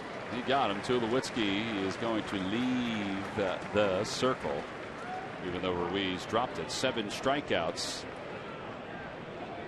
You know, that really wasn't a good pitch. And, you know, a lot of times we have a tendency to base our comments on results, right? I mean, you do in baseball. Yeah. I mean, was that not a fastball basically right down the middle of the plate? Yeah, it was a two-seamer that I think he wanted outside more, and it ran back. But I mean, to me, that's if there is ever a home run pitch, that is one. And it was a two-seamer, didn't have a whole lot of sink, and it was elevated. Nothing. It was elevated. A lot of this game is about luck, and you know, you got to take your chances every now and then.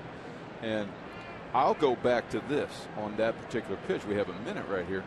We were talking earlier about you got to make him a little mad. I mean, you got to pitch him inside. You got to get the ball close to his neck, to his body. And there's been 3 pitches in this game. 1 in the second pitch of the game to him that moved him back, and 2 in that at bat, early in the at bat, that were close to his body, that jumped him out of the batter's box, which made him a little mad. You know what I mean? Got his dander up a little bit, and he threw us a fastball right down the middle, and Tulowitzki overswung. He literally swung as hard as he could at it, trying to hit it 500 feet, and missed it.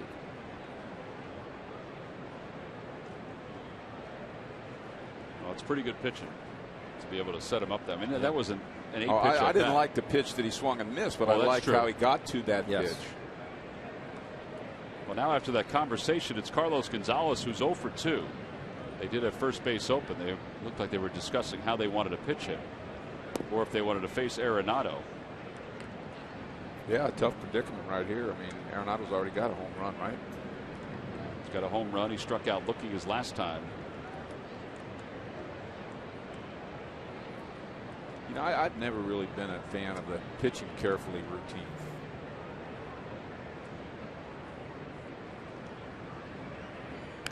You know what I mean? You get pitches like that. I mean, if he hits that ball right there out, what are we up here saying? So, well, you know, why are you even pitching to Carlos Gonzalez? Right? Well, they were trying to pitch him tough, trying to pitch him carefully.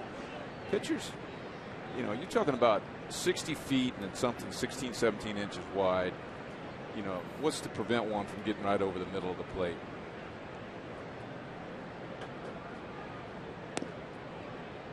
Or inside, I should say. 2-1. A lot of pitchers don't know how to do it. And he said, be careful with this guy. What does that mean? What does that mean does that mean I can't give him anything to hit? Well, if so, then why aren't we just walking him? Right. You know what? Be careful with this guy. Whoever's saying that is protecting themselves against the outcome. Does that make sense? Yeah. So, like, well, I warned you. I told you to be careful. Or we told him, you know, to pitch him tough. I think that meeting right there was no. I want to go after him. I want to go after Cargill. He did have the hit to lead off the game last night, his first at bat. Right. But I haven't seen anything since. Knock on wood. I would prefer him over Arenado right now. With Blackman at second base, 2 balls, 2 strikes. 103 pitches for Aaron Harang.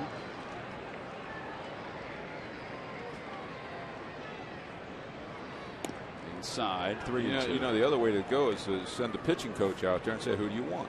I mean, who would you rather pitch to? Who you feel more comfortable getting out? It's pitcher's choice.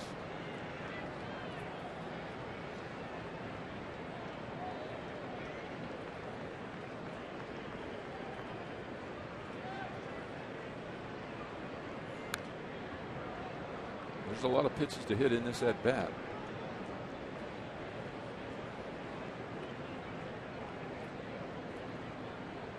Well, 6 pitches so far. This will be number 7 after an 8-pitch at bat to Tulowitzki. Well, you know, that's what you call a balanced lineup too. You know, that's another way to look at it. I mean, from our perspective as a team that has trouble scoring, you're looking at 1 through 5, very balanced on this Rockies team right now.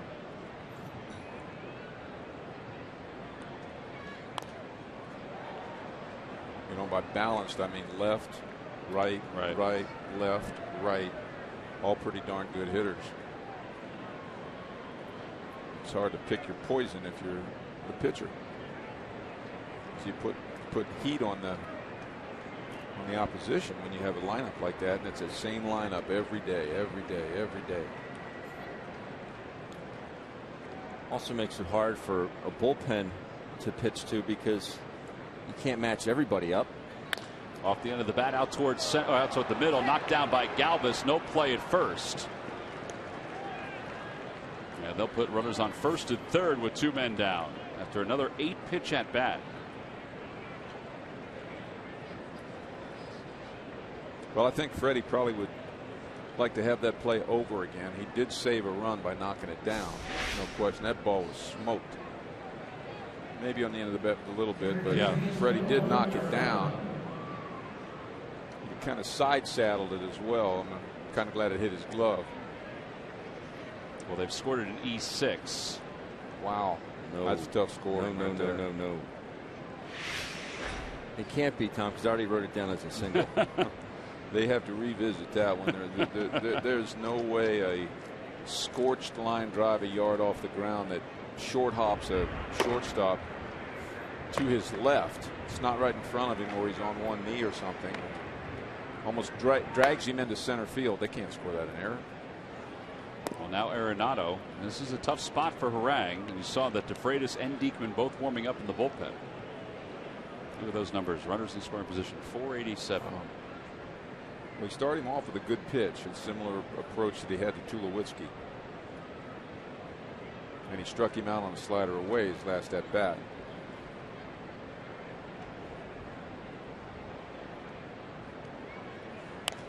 He got him to pop it up.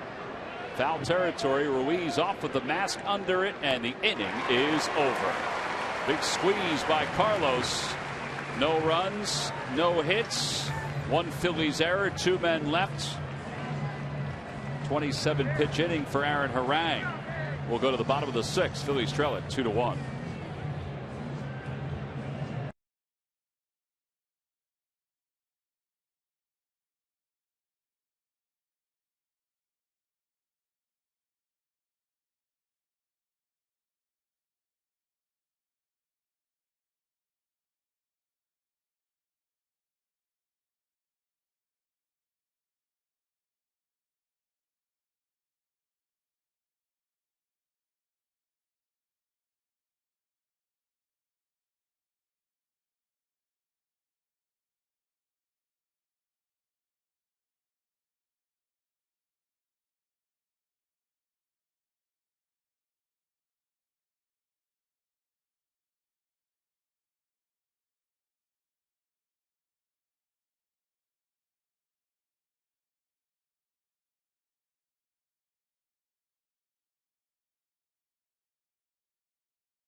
On today for great offers on our most exciting lineup ever.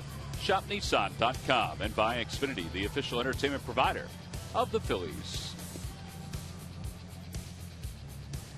2-1. Rockies on top of the Phils as we go to the bottom of the 6th inning.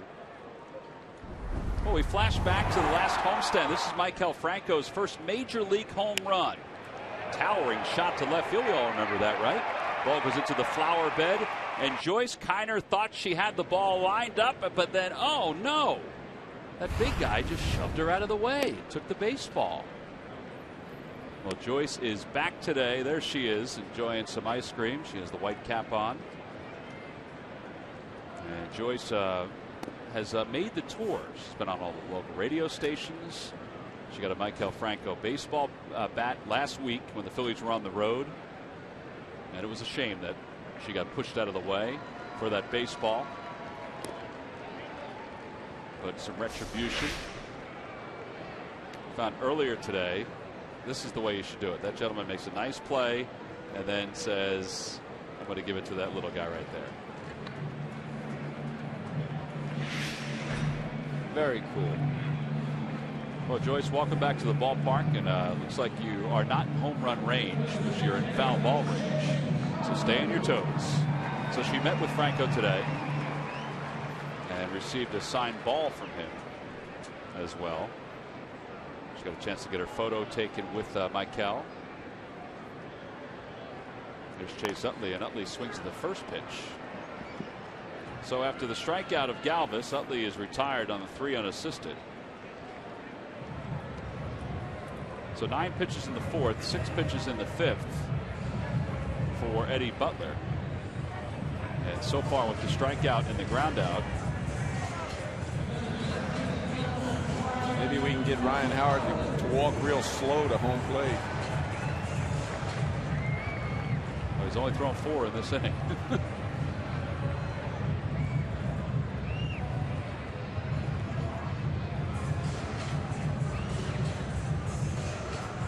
Ryan with an RBI double in the 1st. He's also grounded out to the right side where Tulowitzki was there to play it.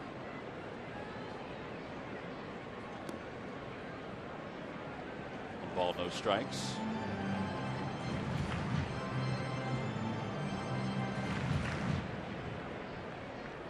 "55 innings since the last Phillies home run."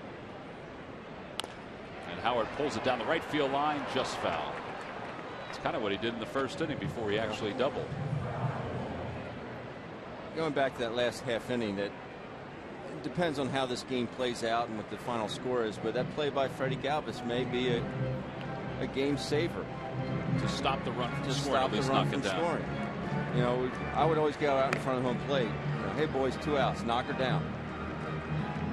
Just keep it in the infield. And they have scored that a base hit. They've adjusted the scoring on that.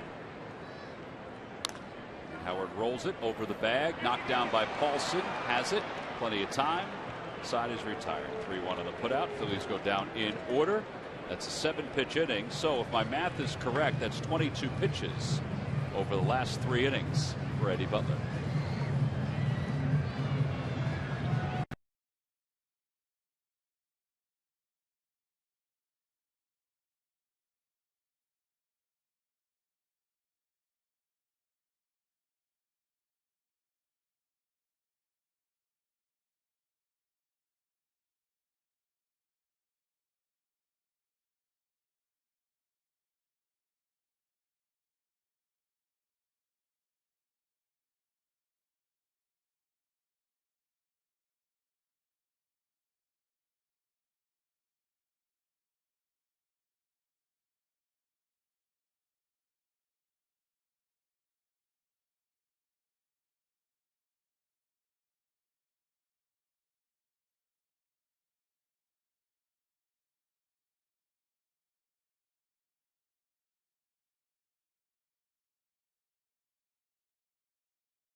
Well, time now for your Delaware Valley Honda Dealers game summary. Nolan Arenado and Michael McHenry are the reason why the Rockies have the lead.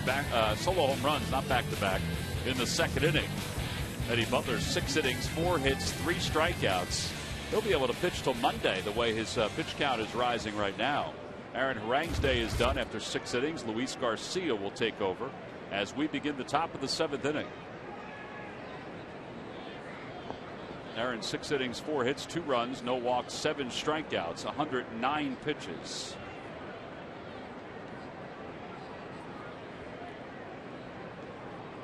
And here's Ben Paulson to face Luis Garcia. First pitch is over. It's 0-1. Garcia's worked a lot. This is his 25th game. I have noticed that about Ryan Sandberg and the coaching staff. Bob McClure is, Luis struggled last night. Gave up 2-run home run. Could have been worse if he didn't get the line drive double play. But if you struggle, he will get you back in the game quickly. He'll get you back out there. And there is some importance to that, getting guys back out quickly after they struggle, so they don't have the taste in their mouth for too long. Unless they leave one up in the strike zone, and that one is hit a mile by Paulson off the facing of the second deck. It's a 3-1 ball game. 3 solo home runs today for the Rockies. He got him last night, and he got him today. One to left center, one to straightaway right. Yeah, that ball we talked about for a while. That's off the facing between the AT&T sign and the scoreboard. I got that as something off speed, kind of hanging out right over the middle of the plate. Boom. Incoming. Ooh. So it's a 3-1 Rockies lead. And McHenry takes outside. It's 1-0.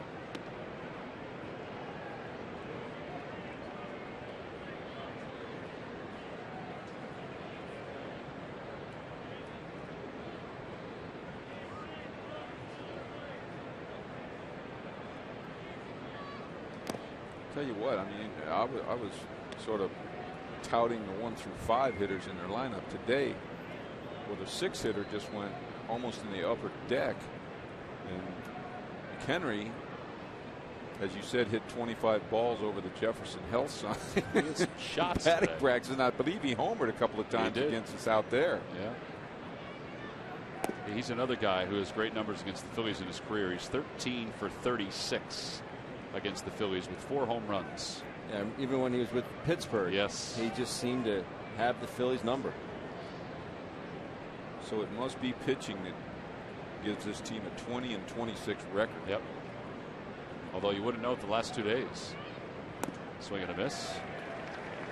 So McHenry is struck out for the second time. That'll bring Brandon Barnes to the plate. Let's check in with Greg Murphy with the Coors Light Cold Hard Facts. Thank you very much, Tom. And believe it or not, on this date back in 1935, Babe Ruth made his last major league appearance. He played only the first inning of the opener of a doubleheader between the Boston Braves and the Phils at the Baker Bowl. And his final at bat, an infield ground out. His final at bat in the major leagues, just that infield ground out. But as we all know, the legend of Babe Ruth. But played his last game right against the Phils, guys, on this date, by the way. And hoped to eventually be a manager. And it never worked out for him in the big leagues. Went to his grave disheartened that the Yankees never gave him a chance. Why do you think not? I think the way he, I mean, obviously he hit home runs, but the way he lived his life while he was hitting all those home runs.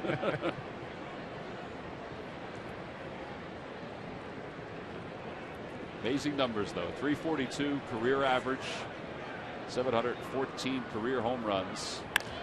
As Barnes lines one into left center field.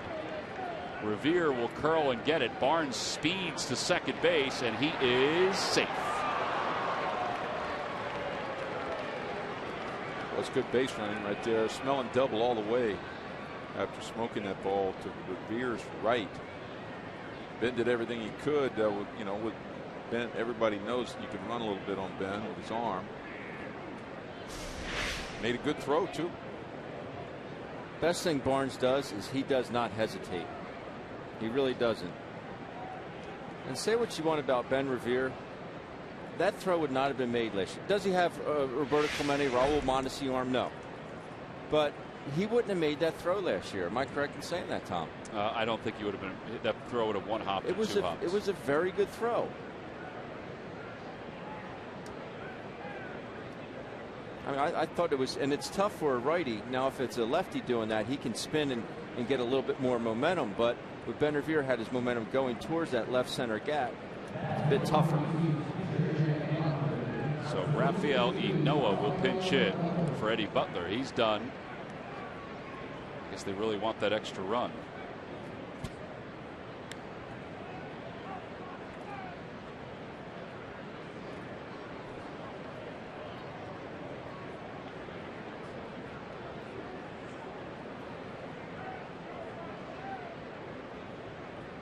Butler's thrown 78 pitches. And he was basically unhittable. Ryan Sandberg out to the mound. That's going to be it for Luis Garcia. So his afternoon is complete. His responsibility is still incomplete. The runner at second is his. We've got a pitching change. We'll be back after this.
Banking is simple, clear, and personal, and that's helping you bank better.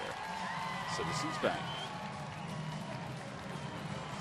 On a hot Saturday afternoon here in the month of May.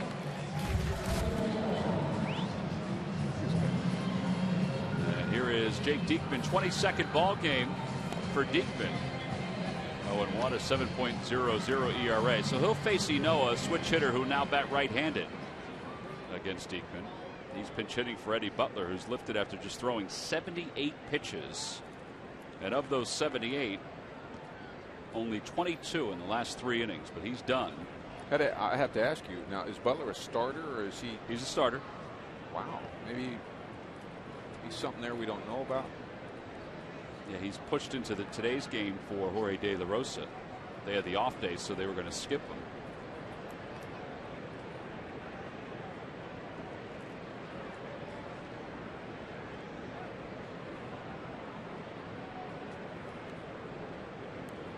At second base is Brandon Barnes, good speed.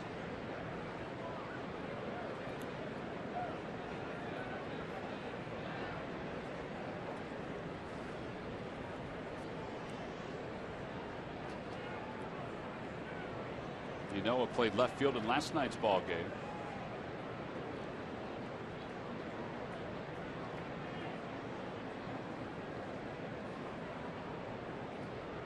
.263 right-handed. His average better than that as a left-handed hitter. Takes outside 1-0. 96 on that fastball.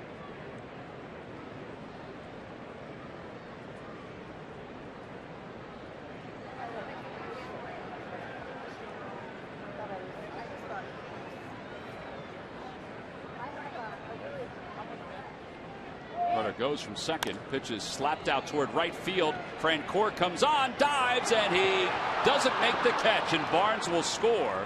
And Enoa gets a bloop single and an RBI, and it's now 4-1. Rockies on top. Game of inches. Just don't know how he picked that up off the bat. The sun, you know, it looks like the sun field in right field. Made a heck of a try to catch it. I think it would have been a trap anyway if he did get there. Yes. Well, good job by Ted Barrett, the first base umpire. He went out and signaled it almost immediately.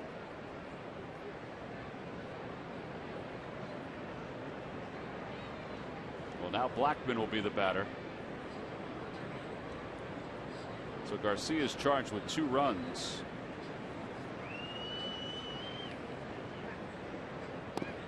Slider in there. It's 0-1. A game of inches. That's a double play. Absolutely. He makes the catch. Yep. Barnes running on the play. And Barnes kind of threw his head up a little bit as he was going to third.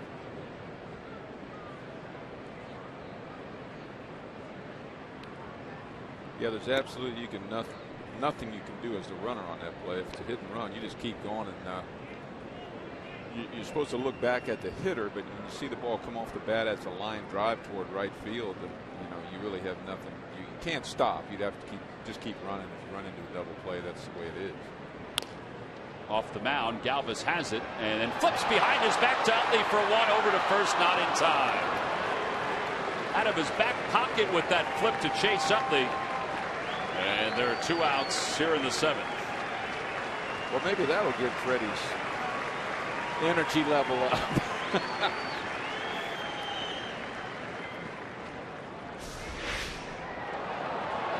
That's pretty sweet. We'll be seeing that on the big channel here all week.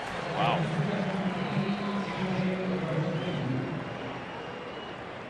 Came right out of his back pocket. Nutley tried to turn the double play. Blackmon runs well, though.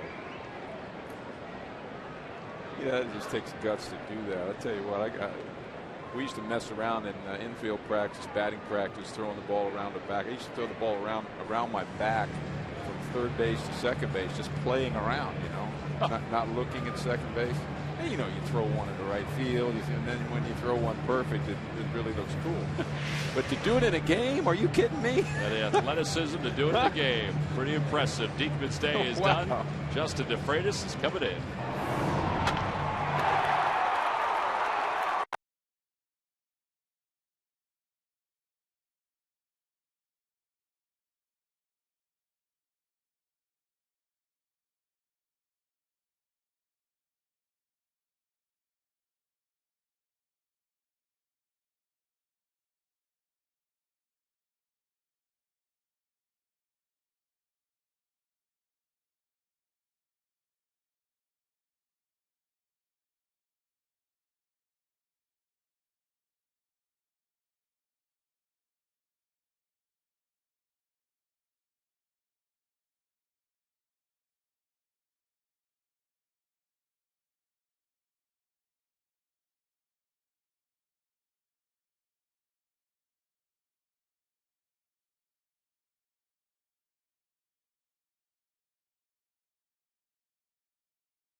Plays of the game. See, it's pretty good defense today by the Phils.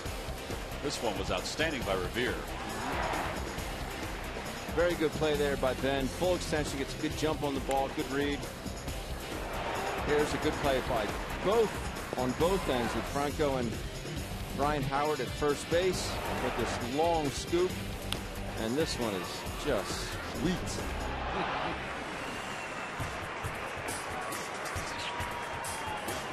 It's just being a baseball player, knowing your presence on the field and where you are at every time. And then turning and hoping that the ball went to the second base bag, which it did. Defensive plays of the game brought to you by your local Hyundai dealers. All right, so here's DeFreitas to face LeMahieu. Inside, 1 ball and no strikes. LeMahieu's 1 for 3. DeFreitas' numbers: 21 games, a 4.30 ERA.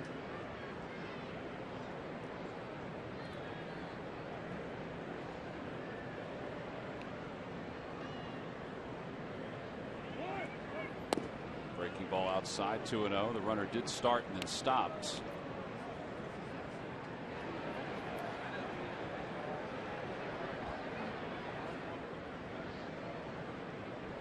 Another example of a good hitter getting himself in good counts to hit in. Just missed a home run to straightaway center his last time up.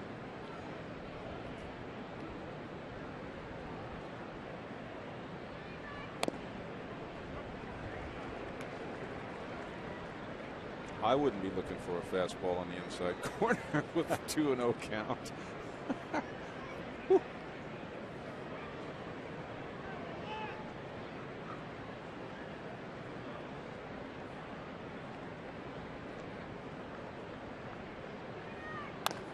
Over to Utley at second base. And a nice easy hop. He throws out LeMahieu. Inning is over, but 2 more runs score for the Rockies. A solo home run, an RBI single. Bachelorette party as we go to the bottom of the 7th.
Hitting here in Citizens Bank Park, looking for a little offense. They've managed only 4 hits today.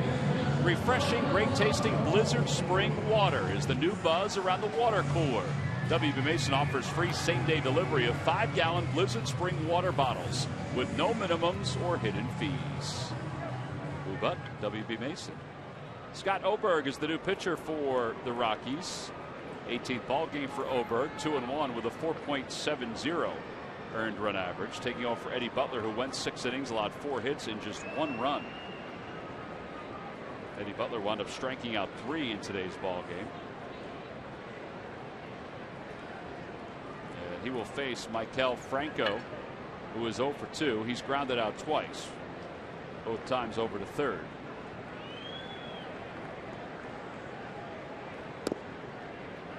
Strike on the outside corner. It's 0-1. Phillies are now, and the clock is running at 56 innings since their last home run. Tommy, what they don't need now is a home run. Well, that's true. A lot of times home run can stop, is the thing that will stop a rally.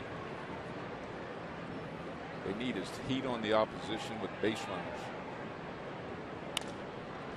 Popped up, shortstop, Tulowitzki. And 1 away here in the 7th. Cody Ashley's coming up for more on Scott Oberg. Here's Greg Murphy. All right, thank you very much, Tom. Well, Scott Oberg was called up on April 14th. He was originally a 15th-round draft pick by the Colorado Rockies back in 2012, and he made his major league debut earlier this year. He has a Philadelphia connection. He actually makes his offseason home in Woolwich, New Jersey, which is right over the bridge, because his wife Diana is from the area, originally from Sewell. And they were pulling into the team hotel the other day, and it just happens to be the same hotel where he and his wife got married on December 6th in the offseason. He said the last time he was pulling, he pulls in on a team bus this time. Pulled in in a limousine the last time he was over at the team hotel. They met back when they were at UConn, and now they make like I said, make their family home in Woolwich, New Jersey, right over the bridge. So pitching in front of a lot of family and friends this afternoon, guys. What did he think when he pulled up on the bus? Did anybody ride him about that? I'm sure the guys gave him a hard time a little bit. His last memory was December 6th of this offseason when they got married. And, I'm sure it brought some good memories back to him, and I'm sure the guys on the bus gave him a hard time about it. That's what they do. So. That's what we would have done. Yeah, absolutely. Murph, you got some sunscreen on today? I have reapplied it 3 times. Attaboy. What about the guy behind you? The guy behind me. I don't know if he's got a hat on or any sunscreen. I'll double check on these guys. Yeah. Just make sure you have sunscreen on. You all right? Thumbs up. Thumbs up. Some raccoon eyes before the end of the day, too. So he makes his home in the Great Garden State, huh, Great Tom? Garden State. Thank you, Ben. 1 ball, no strikes to Francoeur. Fouls it away, and it's 1-1.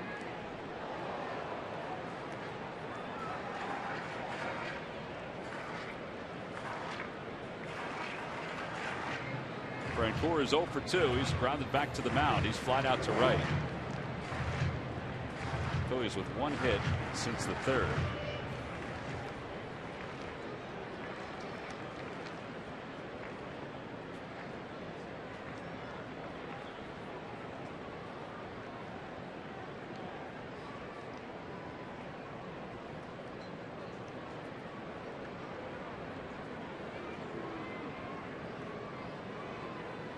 Ball, 1 strike, 2 men down.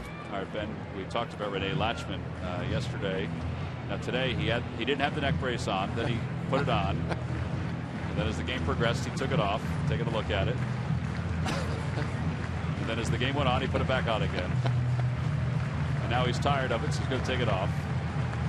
And now he's stretching, which is always good to stretch. So your homework assignment, Ben Davis, is to ask your former bench coach, what's up with the neck brace? I will ask. I walked out with EY last night, Eric Young, and I said, what's going on with Latch? I said, neck brace on, neck brace off. He goes, he doesn't know what he's doing. I will get to the bottom of it, though. That's my investigative help me out reporting. here. Why the neck brace anyway? We don't know. The ball's over the head of Francoeur. He all of a sudden started wearing it yesterday. We asked one of the Rockies officials, and they said, we're not sure when he started wearing it. I tell you, it can help you with your posture. As you get older, you tend to slump over a little bit. I mean, you're supposed to have your chest, your chest out, your stomach tight, your shoulders back, and it kind of gives you this more of a, like the neck brace kind of gives you more of a good posture. Like let's all sit here with good posture. Want to see I'm really uncomfortable. You're ridiculously good posture, but I mean, can you imagine if we were all sitting here like this? My back is bothering me while I'm doing this. Put your like shoulders back. Look at us sitting here. See, perfect posture, and it's killing us, right? I can feel it in my quads. That's how. Isn't it a lot better to be? I just feel like my mom's behind me, ready to slap me. Sit up straight. Hold that stomach in. Get those shoulders back. That stomach hasn't been held in years. Look at this man next to me over here, man. Imitate this. I can't. I don't have enough hair. All right. She's a little so more much for Tom. posture. But that's what a neck brace, I think, could do. Yeah. 2 balls, 2 strikes to Francoeur.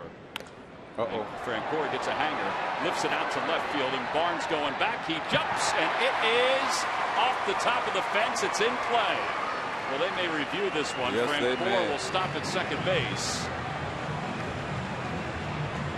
Now, I don't know if the fan was reaching over when it hit his hands or if he was back, but Ryne Sandberg may take a look at this underneath before he asks the umpires whether they should review it. It's at least a double at this point. Well, I watched the Bartman special here on TV before I came to the park today. It reminds me of it. Oh my gosh. That would have been a homer. They need a better angle. He's right on top of the fence. They with need his an glove. angle. This might be worth a review. Sandberg's coming out. It looked like he was right on top of the fence, but the glove was leaning. Yes, I think he's in front of the fence right there. Which means that it's a double. Yeah. What do you guys think? See it differently? What do you that think? That other Ben? angle, it looked like it was going to keep carrying because he catches it towards the heel of the glove. Right, but look where the glove is. It's right on the fence. Exactly. Yeah, the fence. But it hits up there, yeah. which leads me to believe that it would have cleared the fence. Could hit him in the heel of the glove. All right. I think it would hit the top of the fence. Well, it's worth a look at this point. Bottom of the 7th inning. Worst case scenario is that Francoeur is at second base. Now we're in agreement that it was the front fence that he was leaning. Correct. Right? Not the back. There it is on the scoreboard right now. Yeah, they're looking at it on the big screen. Look at Ted Barrett to your right. I'm just saying it hits him so I know what you're so saying. high up the arm. I don't know if there's enough on that angle. Look at their dad. That's great. That's going to get some. We got a lot of cool things happening in this game. One of them isn't our number of runs we've scored, but there's been a lot of good plays and some fun things here. Well, this is technically not a replay review. It's a crew chief review. Watch it again. Gentleman is on top of the fence. Hits the heel, as Ben pointed out. You know, Ben, you might be right. It could have gone over. I just think it would have hit the top of it. It would have. Now we don't know what it would have done from Correct. There. It has to be conclusive, conclusive evidence that it would clear the fence, right? I mean, you can't have conclusive evidence that would have hit the top of the fence, right, and gone over the fence, right. That's the thing. I don't know if there's enough to overturn it. Apparently, they don't have an angle down the fence line. No, there is a camera down the right field line. There's not a camera down the left field line. Well, replay has been utilized for home runs even before it's been utilized for the other plays. How about this one? I got one for you. Yeah. I talked about it a little earlier. I hope it's not a home run. Because you didn't want the rally to end. I want another batter to come up, get on base, and bring the tying run to the plate. Trade places with him. Well, they do rule it a double. Okay, Ted that's Barrett good. Just pointed. 6th double of the year for Francoeur. And again, that's not a managerial challenge. It's a crew chief review.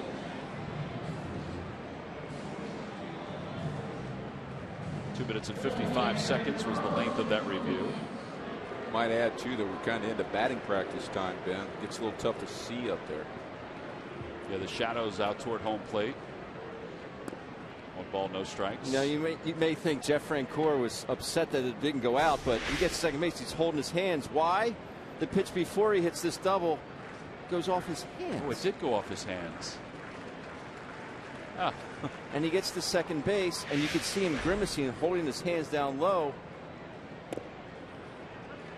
He may have thought, oh, it didn't go out. And that's why he's upset. No, look at him. He's looking at his hand. Oh, see, I thought he was mad at himself when he did that. He's checking for.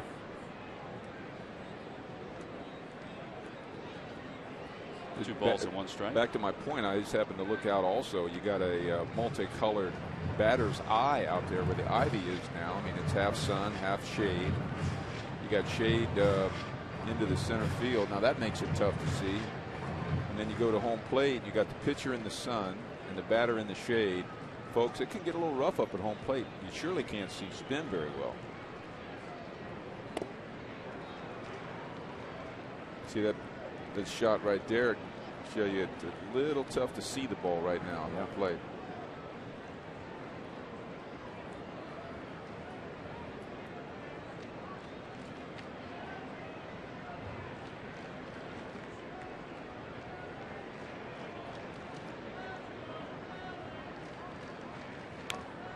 Chopper foul, and it's 2 balls and 2 strikes to Ruiz.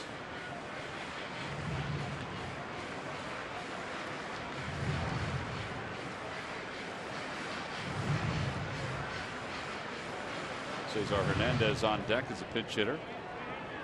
I hope people don't get me wrong when I talk about that home run, but I believe in momentum, and if we can get another man on base right here, as Ben said, trade place, the two people out there trade places,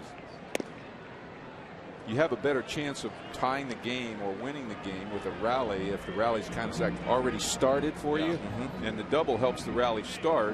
One more man on, and we got the tying run at home plate, rather than a fresh start, with nobody on and 4-2 score.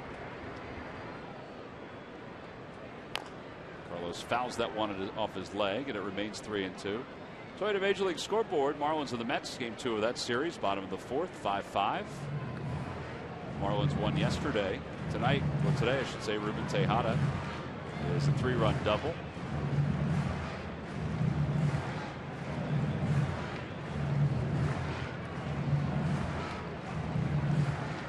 You see Chooch work a little more inside out than outside in. That's, you see all these tugging foul balls down the line. Found that ball off his foot. It means to me that the barrel's getting away from his body a little too much.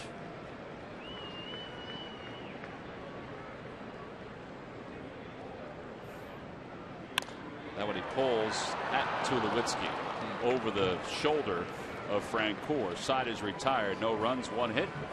And 1 man left in scoring position. On to the 8th inning and a 4-1 Rockies lead.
Delval Honda dealer or visit DelvalHondaDealers.com.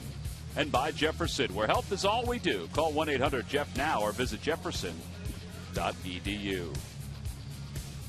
Well, the Dogs have been hanging out at the Budweiser rooftop for this afternoon's ball game. Hope they're staying cool. Hope they're staying hydrated.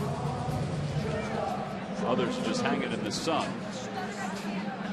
On a really warm May afternoon here in South Philadelphia. Kenny Giles, 23rd game, 1-1 with an ERA of 2.21. Giles to pitch here in the 8th inning. Phillies are trying to stop a 5-game losing streak. Meanwhile, the Rockies have won 6 of 7.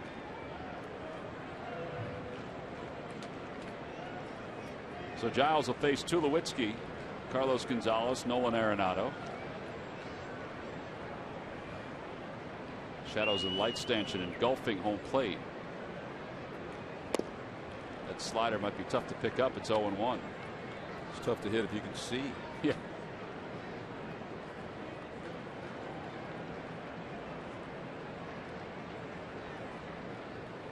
That was a swing at a fastball, but it wasn't. It was a slider. Yeah, it looked like he might have been guessing. Got another one, 0-2. Tulowitzki 0 for 3 with 2 strikeouts today.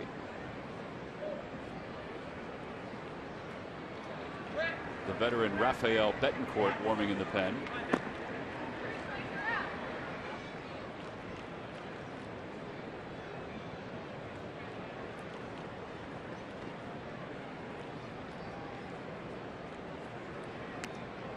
to slow that star on the other team down, all we got to do is talk about him in the opening. Yeah, he has been held in check. In fact, he and Gonzalez both have been held in check.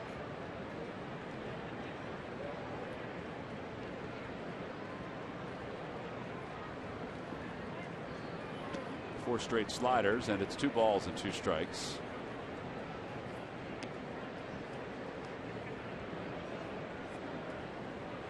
Guess you go to the 5th one, huh, Ben? You go 4 straight. I would.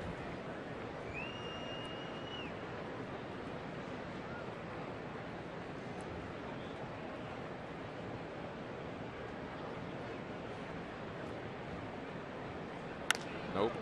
Out to right center field. Francoeur on the run out toward the scoreboard, and it's off the top of the wall. Revere plays it well.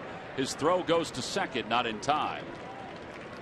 And Tulowitzki's at second base with his 8th hit of the season against the Phils. Well, for Ben and I believe he got a gift right there. It was the vision as bad as it probably is at home plate. He got 4 sliders in a row. He swung and missed the first 2. He couldn't hit him with a boat oar.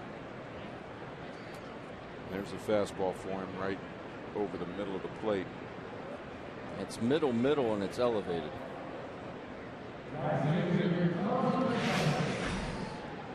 Yeah, you know, again, and we're commenting on based upon knowing the results and the hindsight, but with Tulowitzki and with Ken Giles' slider, I just feel like the percentage of him making contact and hitting the ball hard would be much more with fastball than slider.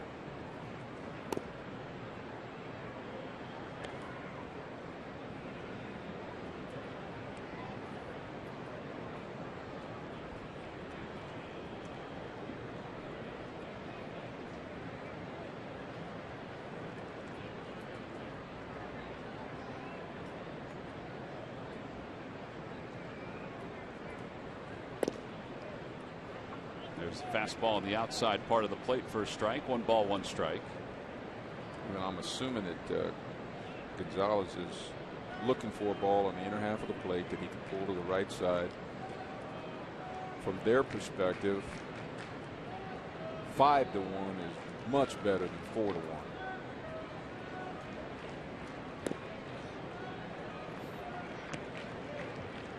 Say not till 2 strikes though. I mean, you got your cleanup hitter up there.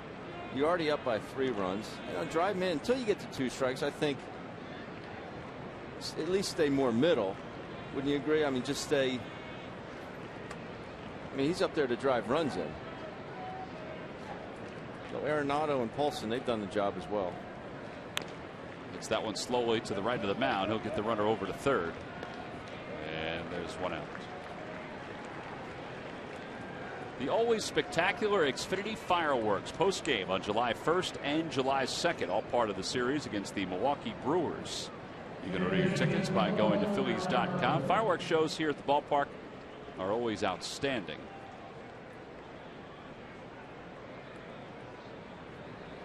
And for the Tornado, he's patriotic all the time. There's a lot of schools of thought on what we were just talking about, whether that cleanup hitter should try to pull the ball, whether he should try to move the runner, whether he should hit straight away. I know when you're looking down there right now, and if you're a Rockies fan, you sure like what it looks like to you with that man on third, 1 out. And the infield in.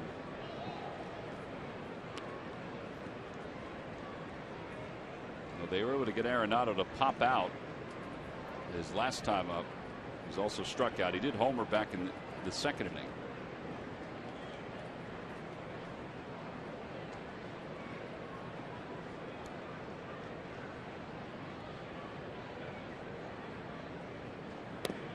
Waves at a slider, 0-2. You know, by the looks of Tulowitzki's unaggressive lead at third base, I don't think he's going on contact.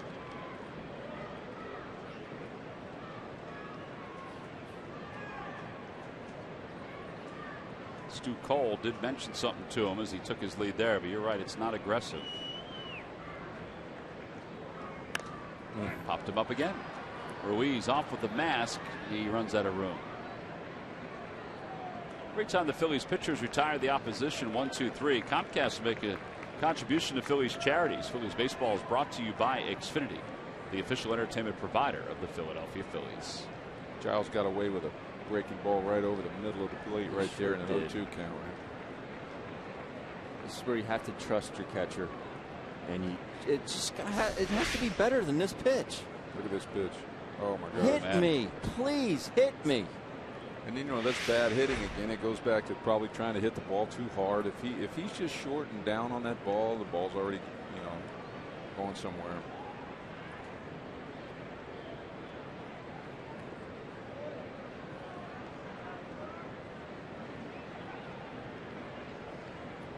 There was a guy when I played this that Giles reminds me of. Has some great, well, not a long career, but some great years, block of years, about 2 or 3 years. Mark Littell had a little short slider like this, threw real hard, was a closer for the Kansas City team for St. Louis. That one's floated over the head of Chase Utley into right center field. A run will score. Tulowitzki crosses the plate. An RBI for Arenado, and it's now 5-1. Rockies on top. Very, very similar right there. It looked to me like the fifth pitch was fastball. Instead, he died of sliders, got him to 2 strikes, got him to a 2-2 count, I believe, or 1-2 count, and they poked the fastball over second. Right there, everything away. It's not a bad pitch. See that? That's See not that? a bad pitch. But it's good hitting. I mean, you get 2 strikes on, you got the infield in. Now we could back up to our discussion about whether or not he's going to try to get that guy to third. Yeah. Well, now Paulson, who homered his last time up, takes high, 1-0. Yeah, because Chase probably catches that ball. Right, exactly. You know.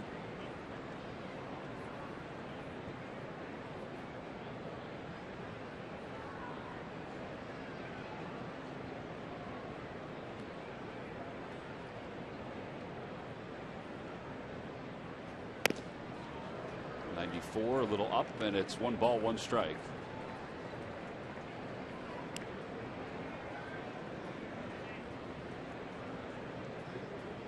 Phillies again have bullpen action behind Giles.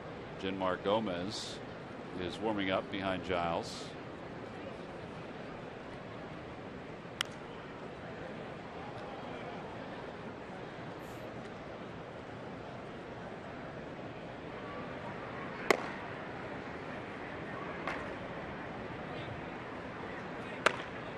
Apparently we have a microphone in the bullpen.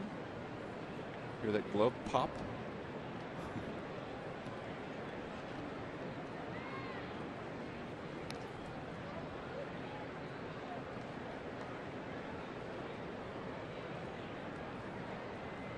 Once you get that echo down there, it sounds like you're throwing a bazillion.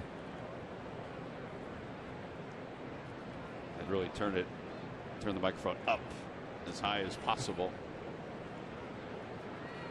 It's all part of the natural sound of the ballpark. 1 ball, 2 strikes to Paulson.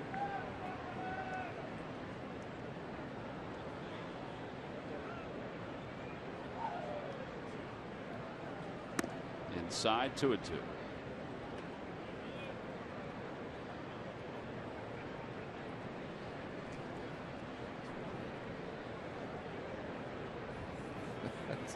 It's a handsome man right there, I tell you.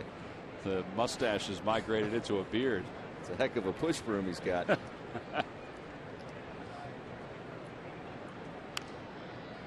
All the college hitters. This morning I was watching the regional, what do they call them, around the country. Yeah, super they all regions, have beards. yeah. They all have beards. Playoff beards. Yeah. They all do all those goofy things in the dugout too to try to get the luck to go their way. Mm-hmm. Most of their mannerisms in the batter's box are copies of what they see on TV. I noticed a couple guys with foul balls are smelling the bat. The aluminum. Do the aluminum does smell? Composite, yeah. Aluminum does not smell. The burning wood of a wood bat. Well, I don't know if there's any burning metal. The friction. Swung on a miss. There are 2 outs. 2 outs with a runner at first. As Giles picks up his first K. And McHenry's coming to the plate. A little frustration out there by Kenny Giles for giving up that run here in the 8th inning.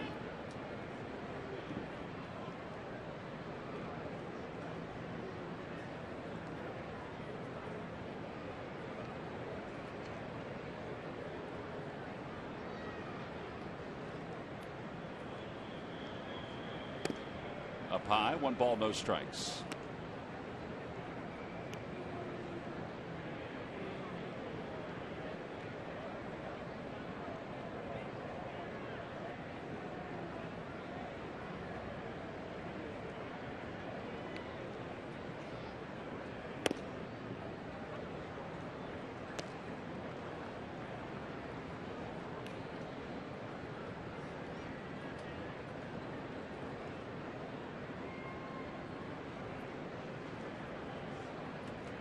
Does Giles feature a changeup? So he's strictly 2-pitch pitcher. Two pitches, yep.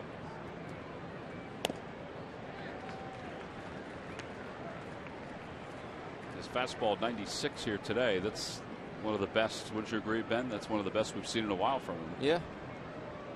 As the weather warms up a little bit. Saw 97 earlier, so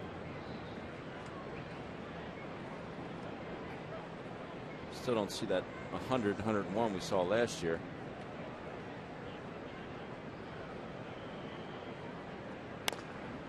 To right field, and Jeff Francoeur doesn't have to move too far. He waits, makes the catch, and the side is retired, but a run does score. An RBI single by Nolan Arenado. So middle of the 8th inning, 5-1. Rockies on top.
Of August till the 10th. It includes 4 nights accommodations, brunch with Phil's announcers, a tour of Petco Park, tickets to all 3 games in San Diego, plus the custom Phillies road trip polo shirt. Call 1-877-833-7326 or go to Phillies.com/Phillies vacations. 5-1. Rockies on top. Rafael Betancourt will be the new pitcher. 20th game for Betancourt. 2-1 with an ERA of 3. And he will face Cesar Hernandez and then the top of the order for the Phillies.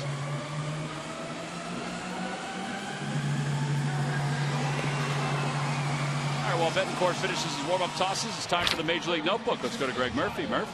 All right, thank you very much, Tom. Well, give you a little bit of an update on the Washington Nationals, who are ailing right now. First up for them, Bryce Harper, unable to play in today's game. He was scratched. He was originally in the starting lineup, but scratched against Cincinnati this afternoon with a sore back. He was hit by a pitch last night in the center of his back. They said he was unable to get loose for today's game, so he is not in the lineup. But more of a problem is Steven Strasburg, who left yesterday's game after pitching just 1+ innings, and he left with what they were saying was a sore neck, a stiff neck. But Matt Williams said today maybe more of a back problem. He is being placed on the 15-day disabled list, and Matt Williams said that it's kind of perplexing. They cannot figure out what is going on with Steven Strasburg. It's the second time he's had to miss a start because of the same injury. So they're going to shut him down for a little bit, see if they can't figure it out.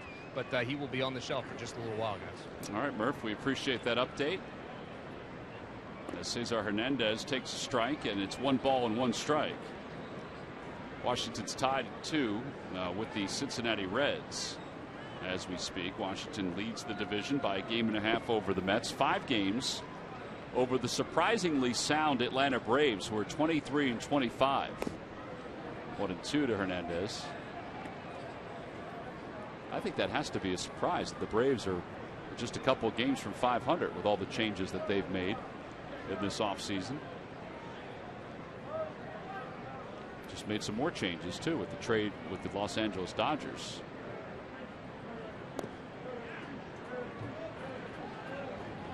Two to Hernandez. And Callaspo didn't want to go originally. Why? I don't know. Then he decided, okay, I'll accept the trade. Yeah, he didn't want to go, and Uribe was upset about leaving the Dodgers. Was open to the opportunity to go to Atlanta, but was upset about the fact he had to leave Los Angeles.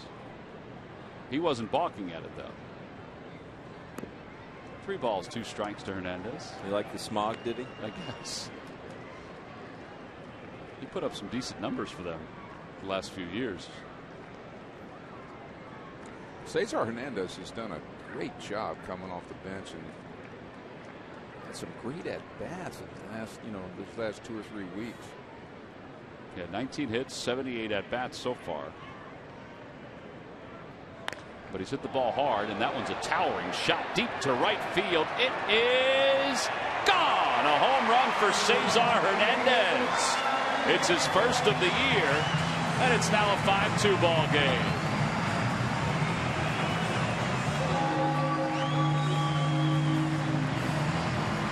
There you go, Tommy. 57 innings later, and finally we've given out some cash. Nancy France of Souderton has just won $600 thanks to Cesar Hernandez in the McDonald's home run jackpot. Way to go, Nancy.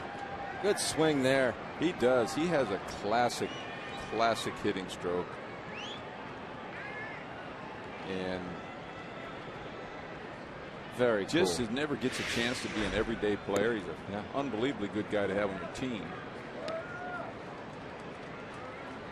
But you know me, I wish that would have been a double. Yeah.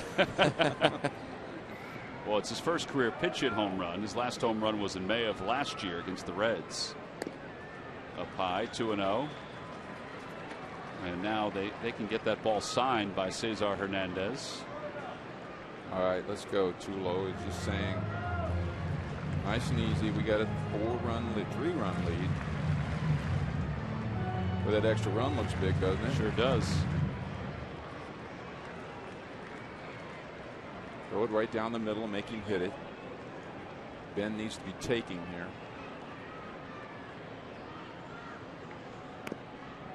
Which he was.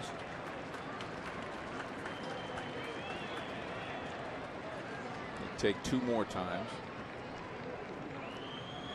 I have to imagine Boone Logan would be up for Chase and for Ryan. There's ball 4 and Revere walks. And there's your walk. Second walk of the game. The Phillies hadn't walked since the second game against the Mets.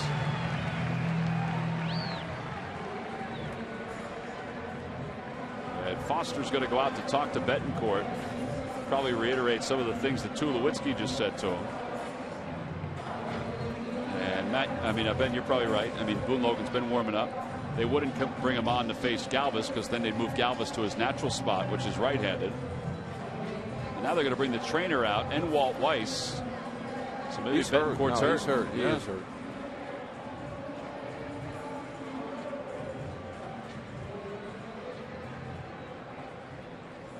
Well, Betancourt is not giving any indication of what is bothering him. Well, something's definitely bothering him because if you read his lips a minute ago and if you can see his body language right now, it's not good. No.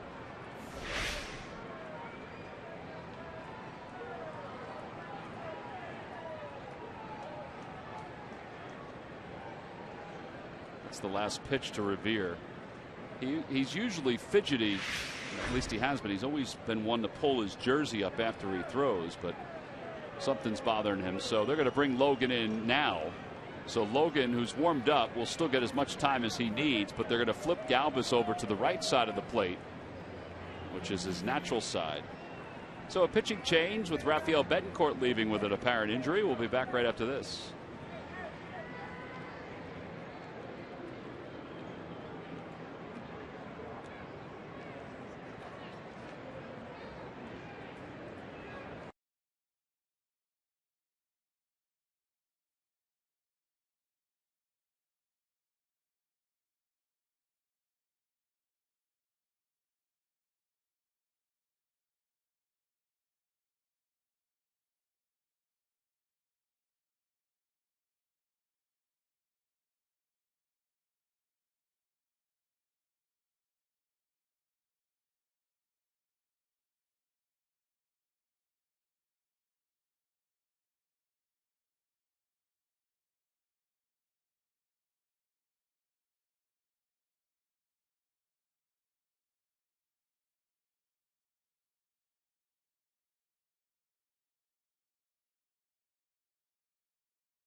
We'll be waking you up. Watch Breakfast on Broad, presented by Virtua Joint Replacement Institute. Weekday mornings from 6 until 8 on the Comcast Network and streaming live on breakfastonbroad.com. Well, Boone Logan will be the new pitcher for the Rockies with Rafael Betancourt leaving with an apparent injury. Logan, 20th game, 0-1, 5.17 ERA. And he'll face Freddie Galvis with nobody out and a runner at first.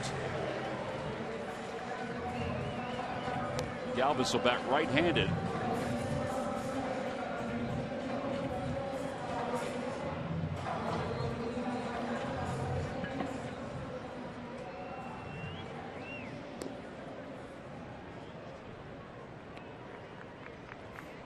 All right, so the Phils are trying to come back from now a 3-run deficit after the home run by Cesar Hernandez. Kind of interesting that Logan's taken as many throws as he is, because he's been warming up for a little bit of time out in the bullpen. Well, Freddie is due. He's 0 for 3 today with 2 strikeouts. Let's see where Arenado plays him. No outs. We need base runners. Freddie, here he comes. No, he's still giving him the bunt. This is something you would see, you know, if you were in a kind of a groove and your brain was into what's going on, rather than I need to get a hit bad. You might try to take one here. Swings at the first pitch, a fly ball to right field. Gonzalez on the track makes the catch. And 1 away. So that's now 0 for his last 13 for Freddie Galvis. But it's also first ball swinging when you need base runners. And you're right-handed. Now you have the 2 lefties coming up too.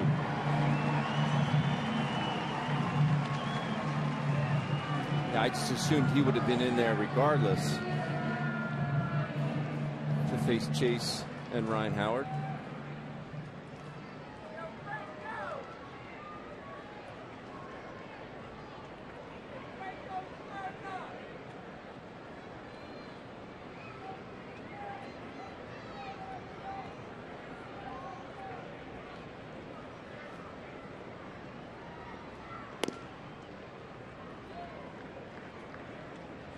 This game came to a screeching halt, didn't it? It sure did.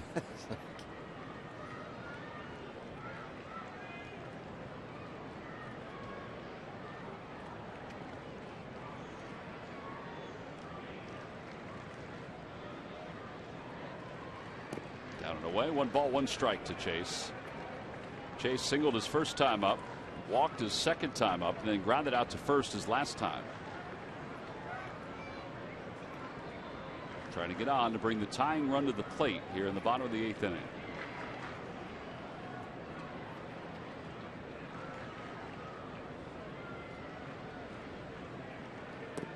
outside. 2-1.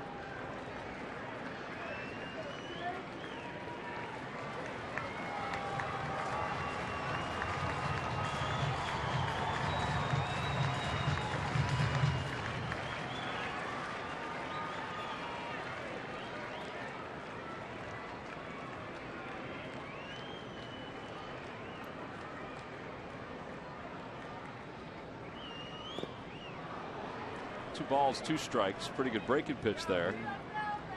If you'll shift on him with nobody on, why not in this situation right here? Wouldn't Tulowitzki be playing, say, like a line with the second base umpire? Why would he be on the normal side of? I think because there's a lefty up. Maybe because there's lefty a lefty on the mound.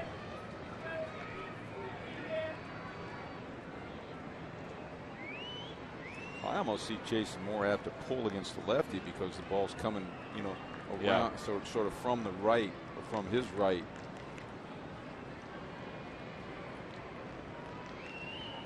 Pulls that one foul.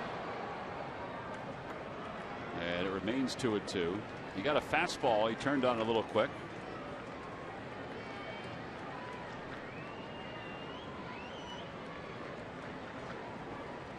In the last 6 games, the Rockies bullpen, and now 7 games, the Rockies bullpen has allowed a run in 4 of those 7 games. Including today, Betancourt allowing the home run. Off the end of the bat, softly to the left side, cut off by Arenado. Ooh, he missed the bag. Safe at second base. Ben's got to stay on it. I'll tell you, this game is filled with more weird plays than any game I think I've ever been around. I mean, he went right over the bag. Well, first thing I want to ask you is, when was the last time you saw a third baseman tag second base unassisted on a double play ball? I don't know why he just didn't flip it. And why didn't he just touch the bag? Now he's thinking about throwing. Whoop, where's the bag? That is weird. That's really weird.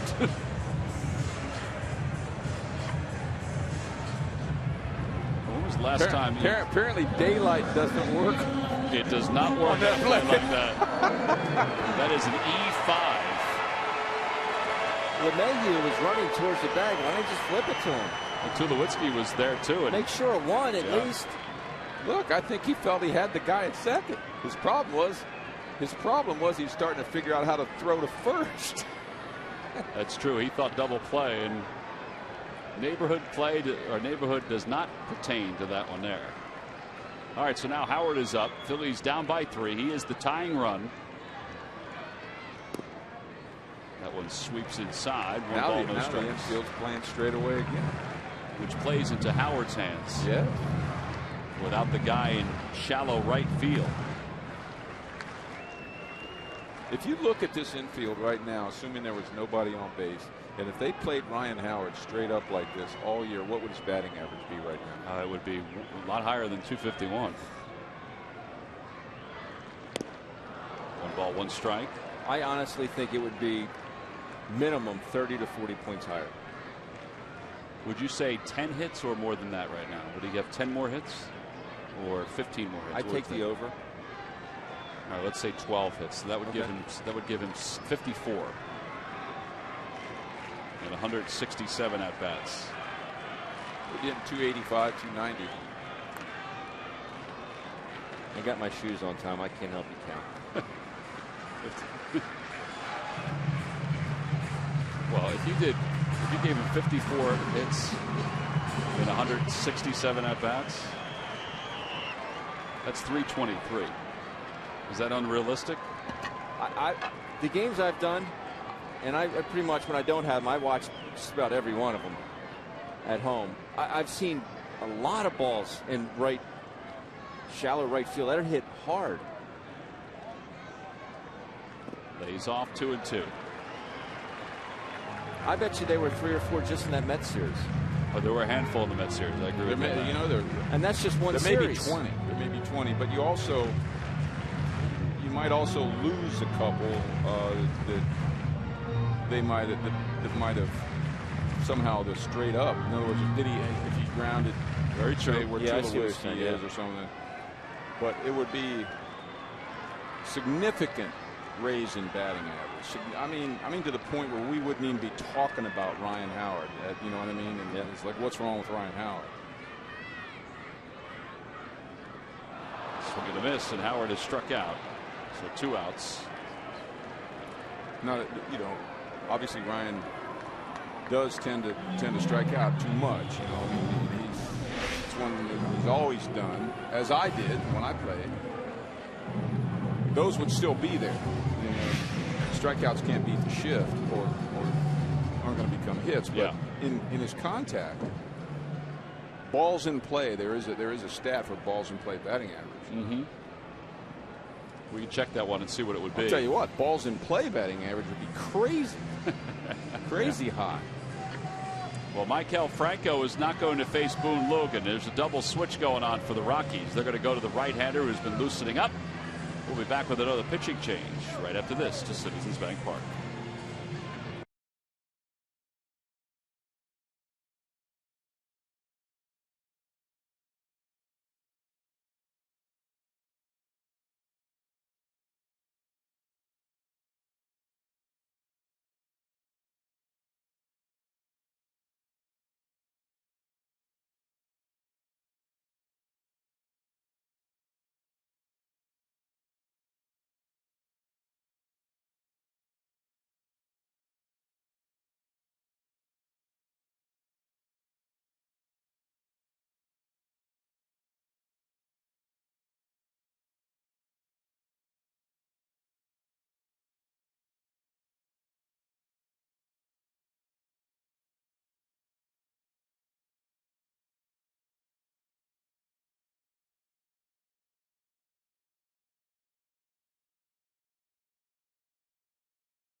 Cincinnati Reds, come on out, get your dollar dogs, come out and see Smiley. Go to Phillies.com to purchase your tickets for Hatfield Phillies Frank's Dollar Dog Night. A little more than 23,000 on hand today, including that young guy right there. Bottom of the 8th inning. Brooks Brown is the new pitcher with 2 men down. And Brown will take over for Boone Logan. And he'll face Maikel Franco. New catcher is Nick Hundley, who started last night's ball game. The Rockies have the luxury of using Michael McHenry as another catcher. Well, they're working on the posture again for Rene Latchman. See how he gets his neck up and his shoulders back? That's why he doesn't like it. I think it's great that he still has the stopwatch around his neck. Yep. He's not going to let that impede what he's doing. 52nd year in baseball, Mike, for Latch. Wow.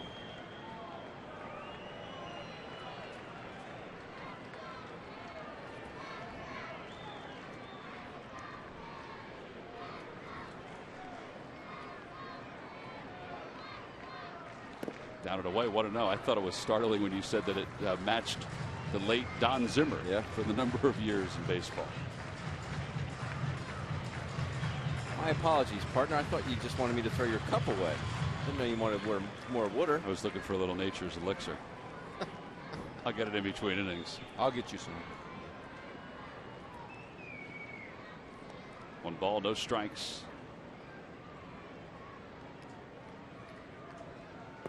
Another one down and away, 2-0. You know, if we played our cards right, we might be able to get somebody to stop in here every 3 innings and ask us if there's anything we need. I know I'm getting ready to hear something in my ear from the producer. Production cavity. 2 balls and no strikes to Franco.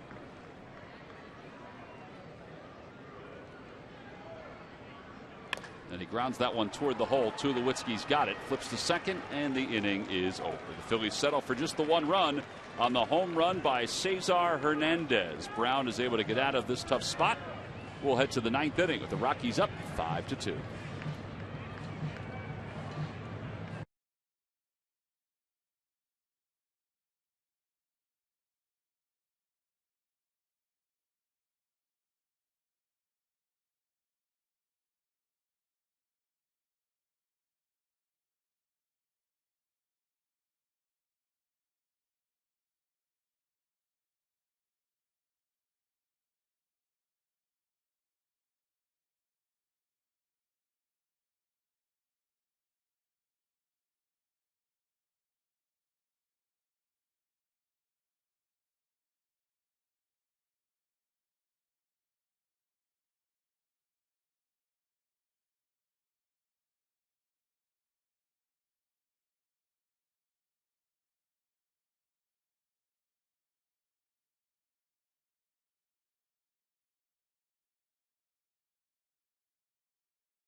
Said that solo home runs don't always hurt, but they are hurting the Phils in this series. It began in the second inning with Nolan Arenado's home run. That got the Rockies on the board. Then Michael McHenry lines this one into the seats in left field. The second solo home run. And then in the 7th inning, Ben Paulson. This is the longest of the three off the facing of the second deck. It was a hanger. And add to that Tulowitzki's 2 solo home runs in last night's ball game. And yes, Paulson did hit a 2-run shot, but the solo home runs have hurt the Phils in the 2 games so far. Cesar Hernandez stays in the ball game to play third base, and Genmar Gomez will take over on the mound. He'll bat in Maikel Franco's spot in the order. So we begin the top of the 9th inning, and the Phillies trail at 5-2. And Gomez will face Barnes, and then Hundley, who came on to catch in the bottom of the 8th inning. And then the top of the order. Barnes today has doubled. He's grounded out twice, or grounded out once and popped out to first. That one's back toward the middle, and a base hit for Barnes, his second hit of the day.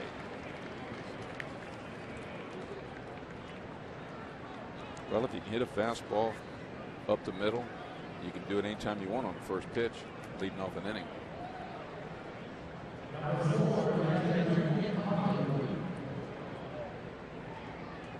I think that's smart hitting. You go up No there, question. You know, Well, you got a 3-run lead. I mean, that's what's great about being ahead in a ball game. Yeah. You can freewheel it a little bit. Hundley hitting .315, 5 home runs, 16 runs batted in.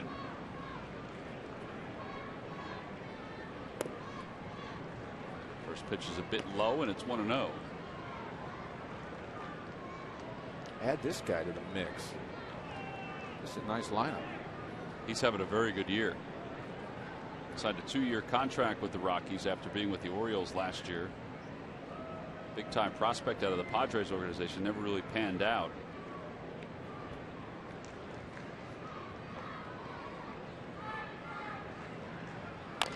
Chopper slowly hit. That's going to be a fair ball. Gomez will have to play it first, and he gets it. Well, that's a good play by Genmar Gomez.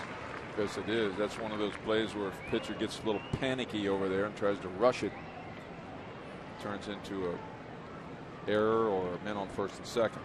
Well, one away, and here's Blackman coming up. Hey, Phillies family packs are available for select weekend dates during the 2015 season. You can go to Phillies.com to find out which dates are part of the family pack schedule. 4 tickets, 4 hot dogs, 4 sodas, 4 Chuck Taylors, all for $100. A great value for families. Again, go to Phillies.com for more information. Wait a minute. Well, the shoes aren't really included. I was looking at that spot. Nice pickup there on the Chuck Taylors. Tom doesn't miss a beat. Man. We all used to wear those, right? Yeah. Couldn't wait. That's when you knew you were there, man, when you had a new pair of white Converse back in the day. Blackman bunts. Again, Gomez off the mound. Throw to first is in time. Another good play. What is he doing? Blackman? No, yeah. Yeah, I don't know. Thanks for the out. Yeah, they will give him a sacrifice on that, but he was bunting for a base hit. He absolutely was. That shouldn't be a sacrifice. Well, that's true. I would go along with that. You should not give a guy a sacrifice when he's trying to bunt for a base hit, moving a runner from second to third. You're up by 3 runs. 1 out, right? Yeah. 1 out, and that poor helmet didn't do anything wrong. That helmet got him out again. It's a poor decision. I think I'm right on this one. Didn't he hit one off the cement wall out there in front of the upper deck? And that was Paulson. That was Oh, Paulson. that's Paulson. See, I wasn't sure about that. I should have held off on that one. But he's a guy that last year hit 300 and had 19 home runs. And he's a good player. I see a stake out there on second base, man. I'm swinging the bat.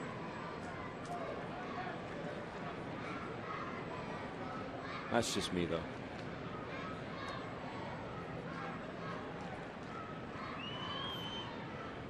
That one's in there, 0-2. Good pitch.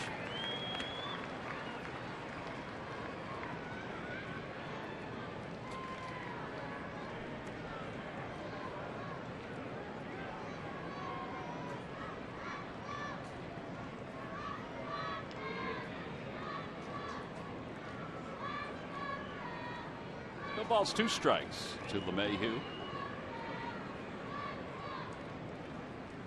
And a call, strike 3, right down the chute. And the Rockies leave one over at third base.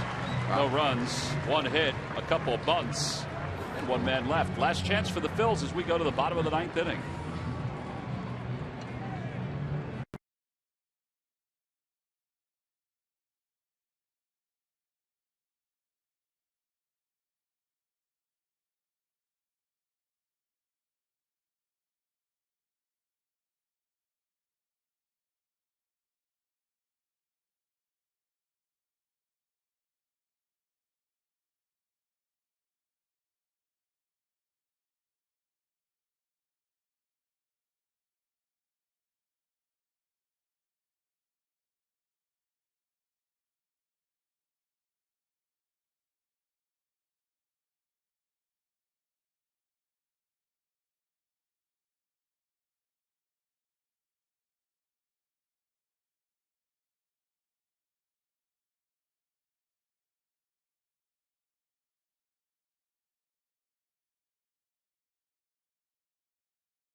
Matchup only on Cure Auto Insurance presents Phillies Post Game Live, which is coming up right after the ball game.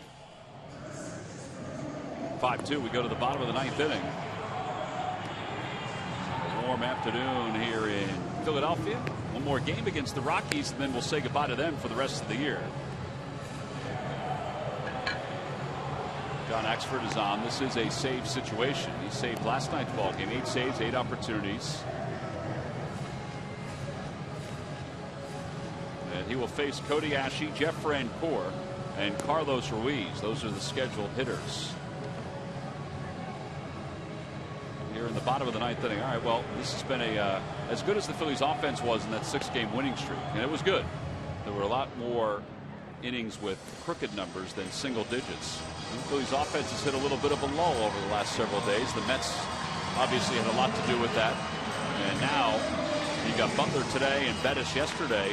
Not necessarily the same kind of caliber pitchers the Mets put out there, but the Phillies have got to stir this offense somehow. Yes, they do.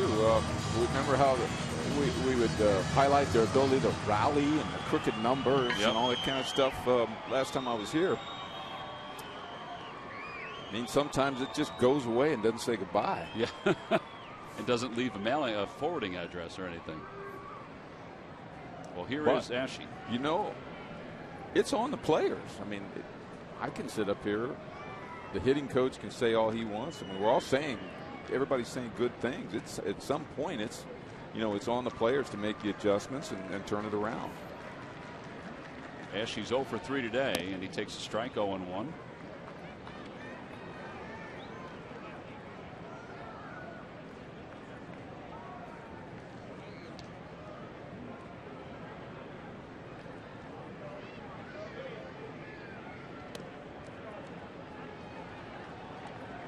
Yeah, Cody Ashe in spring training for me, and still could be, don't get me wrong. I mean, he could still turn back around to the positive, but I had him in the contention for the batting title. He looked so good to me. You know, in spring training and early going in the season? Early on in the season, you're right. There was a series up, he took Matt Harvey deep. Oh. And he was everything, line drives up the middle, hard. I was down there, and we were playing somebody when I was here a couple of times ago, and I was down there while he was sitting taking batting practice. The other team was watching him take batting practice.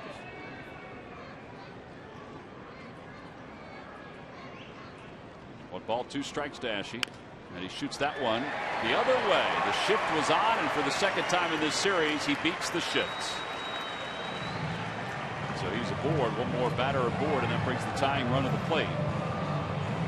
Maybe that hit will get him going right there. See how he went down through that ball? And he literally forced that ball on the ground.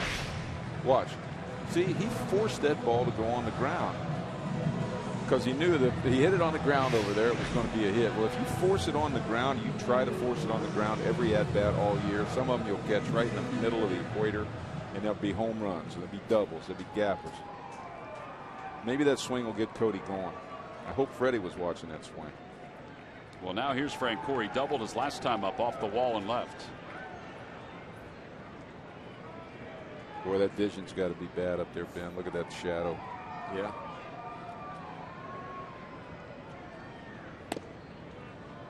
Just a bit outside.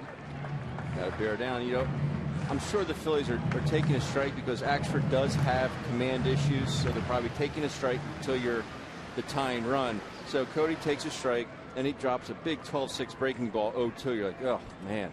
Was he able to eke out a hit? That one's back toward the middle. Another base hit. Francoeur has 2 today. Well, they're not taking till they're the tying run. No. They're not taking a strike.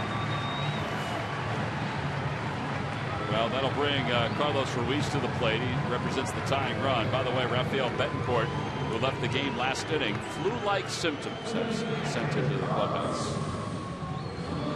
He didn't know that. I ain't buying it.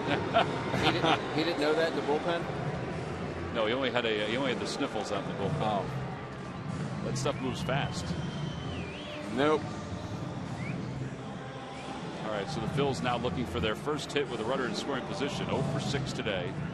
Carlos 1 for 3. He struck out, he singled, and he lined out sharply his last time up.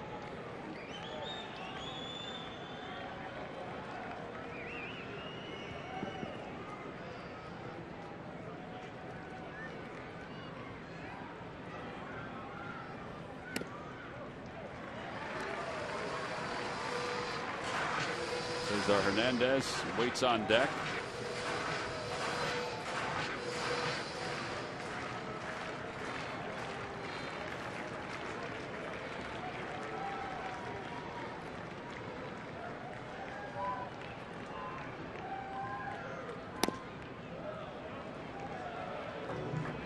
It's a good pitch right there.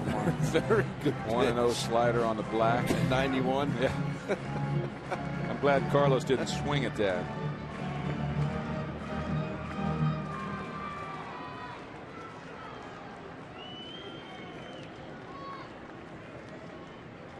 One ball, 1 strike to Ruiz. And that one right down the chute, 1-2.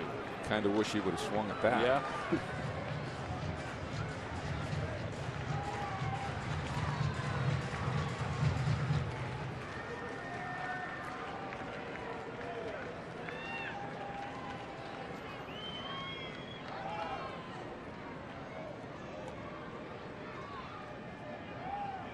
That one's off the glove of Hundley. How lucky was that right there? This is a freak game. You run a video highlight reel of weirdness in baseball here today, right? Boom. I can honestly say I never did that as a catcher. You never saw it. I don't think he could ever do it again. I don't think I've ever seen it, no.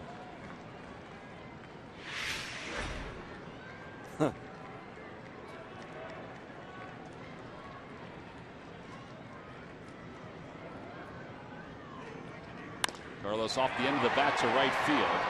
Tracking it is Gonzalez. He'll make the catch. Ashe will not tag. And one away here in the ninth inning. And here's Cesar Hernandez, who homered his last time up.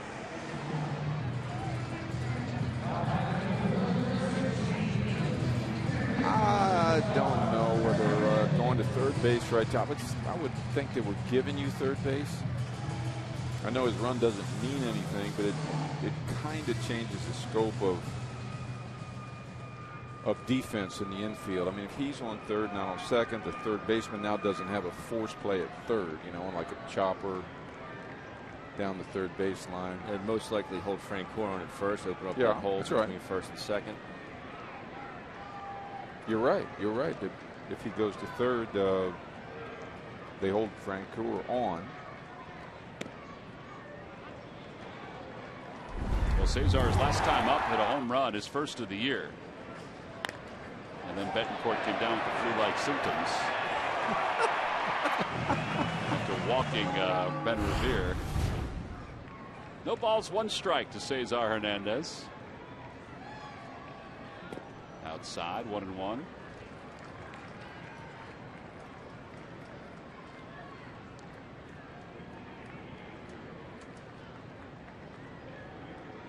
Papelbon is starting to throw in the bullpen in case the Phillies tie this or take the lead, or actually they win it in case they tie it here in the bottom of the ninth inning.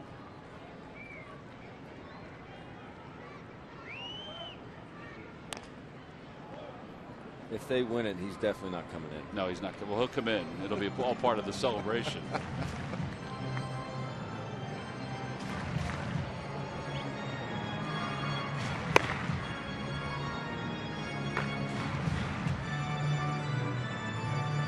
Bob Stumpo's glove is popping out there. He just threw a cutter.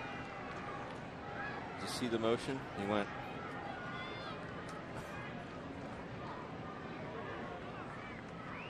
Something else he can add to the arsenal.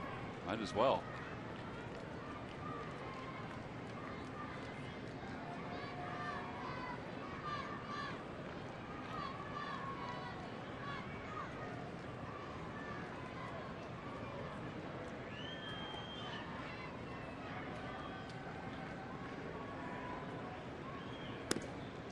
Way upstairs, 2 balls and 2 strikes.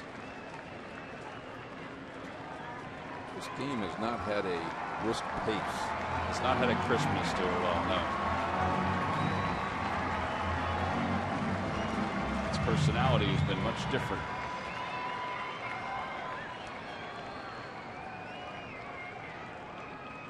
Could change with one swing. That's right.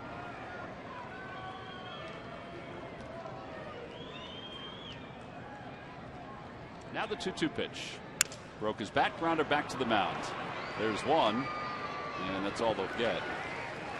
And now there's runners on first and third. 1-6 on the putout at second base. Hernandez, a fielder's choice. And here comes Ben Revere, the last chance for the Phils.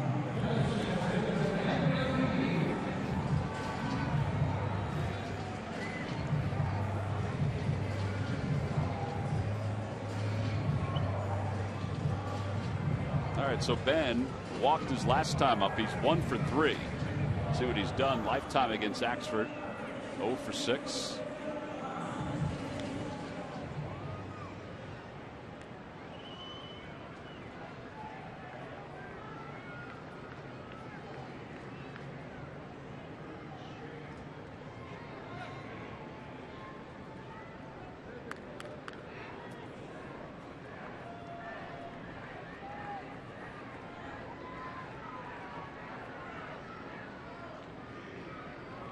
Runner goes from first, pitches a strike. It's 0-1.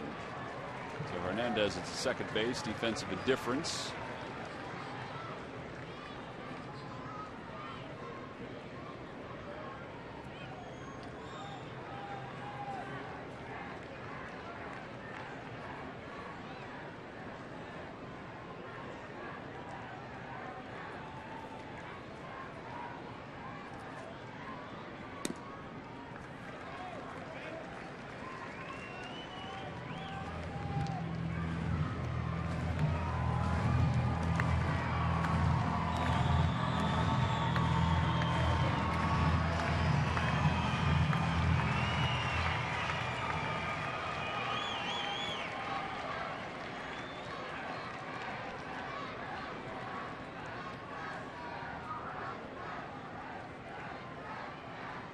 Breaking ball, and it's 1-2. Freddie Galvis is out on the on-deck circle. We'll see if Revere gets on if the Phillies decide to pinch hit for him. First, though, Revere has to get on.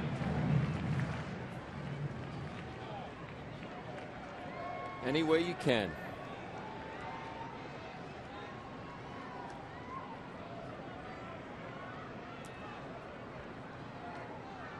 1-2 pitch.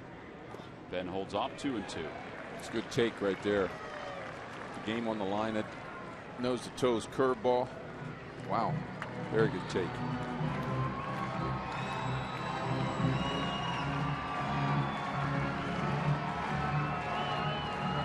I really would think if Ben can get on, we ought to see Darren Ruff. Now, I take nothing away from Freddie Galvis, but he has not been hitting the ball very well over the last 4 or 5 games. And, you know, Darren Ruff's got gap power, home run power. Tie the game up with one swing. You might have even considered him in this at bat. 2 balls, 2 strikes. And a call. Strike 3. A fastball right down the chute. And the Rockies have taken game 2 of the series by a final score of 5-2. Phillies get a couple base runners here in the 9th inning, but are unable to push some runs across the plate. So the Phils have now lost 6 consecutive games with these 2 losses here. The sweep to the Mets and then the loss to the Washington Nationals. Our Chevrolet player of the game, well, he's the starting pitcher again for the Rockies. Young right-hander Eddie Butler kind of picked up where Chad Bettis left off in last night's game, guys.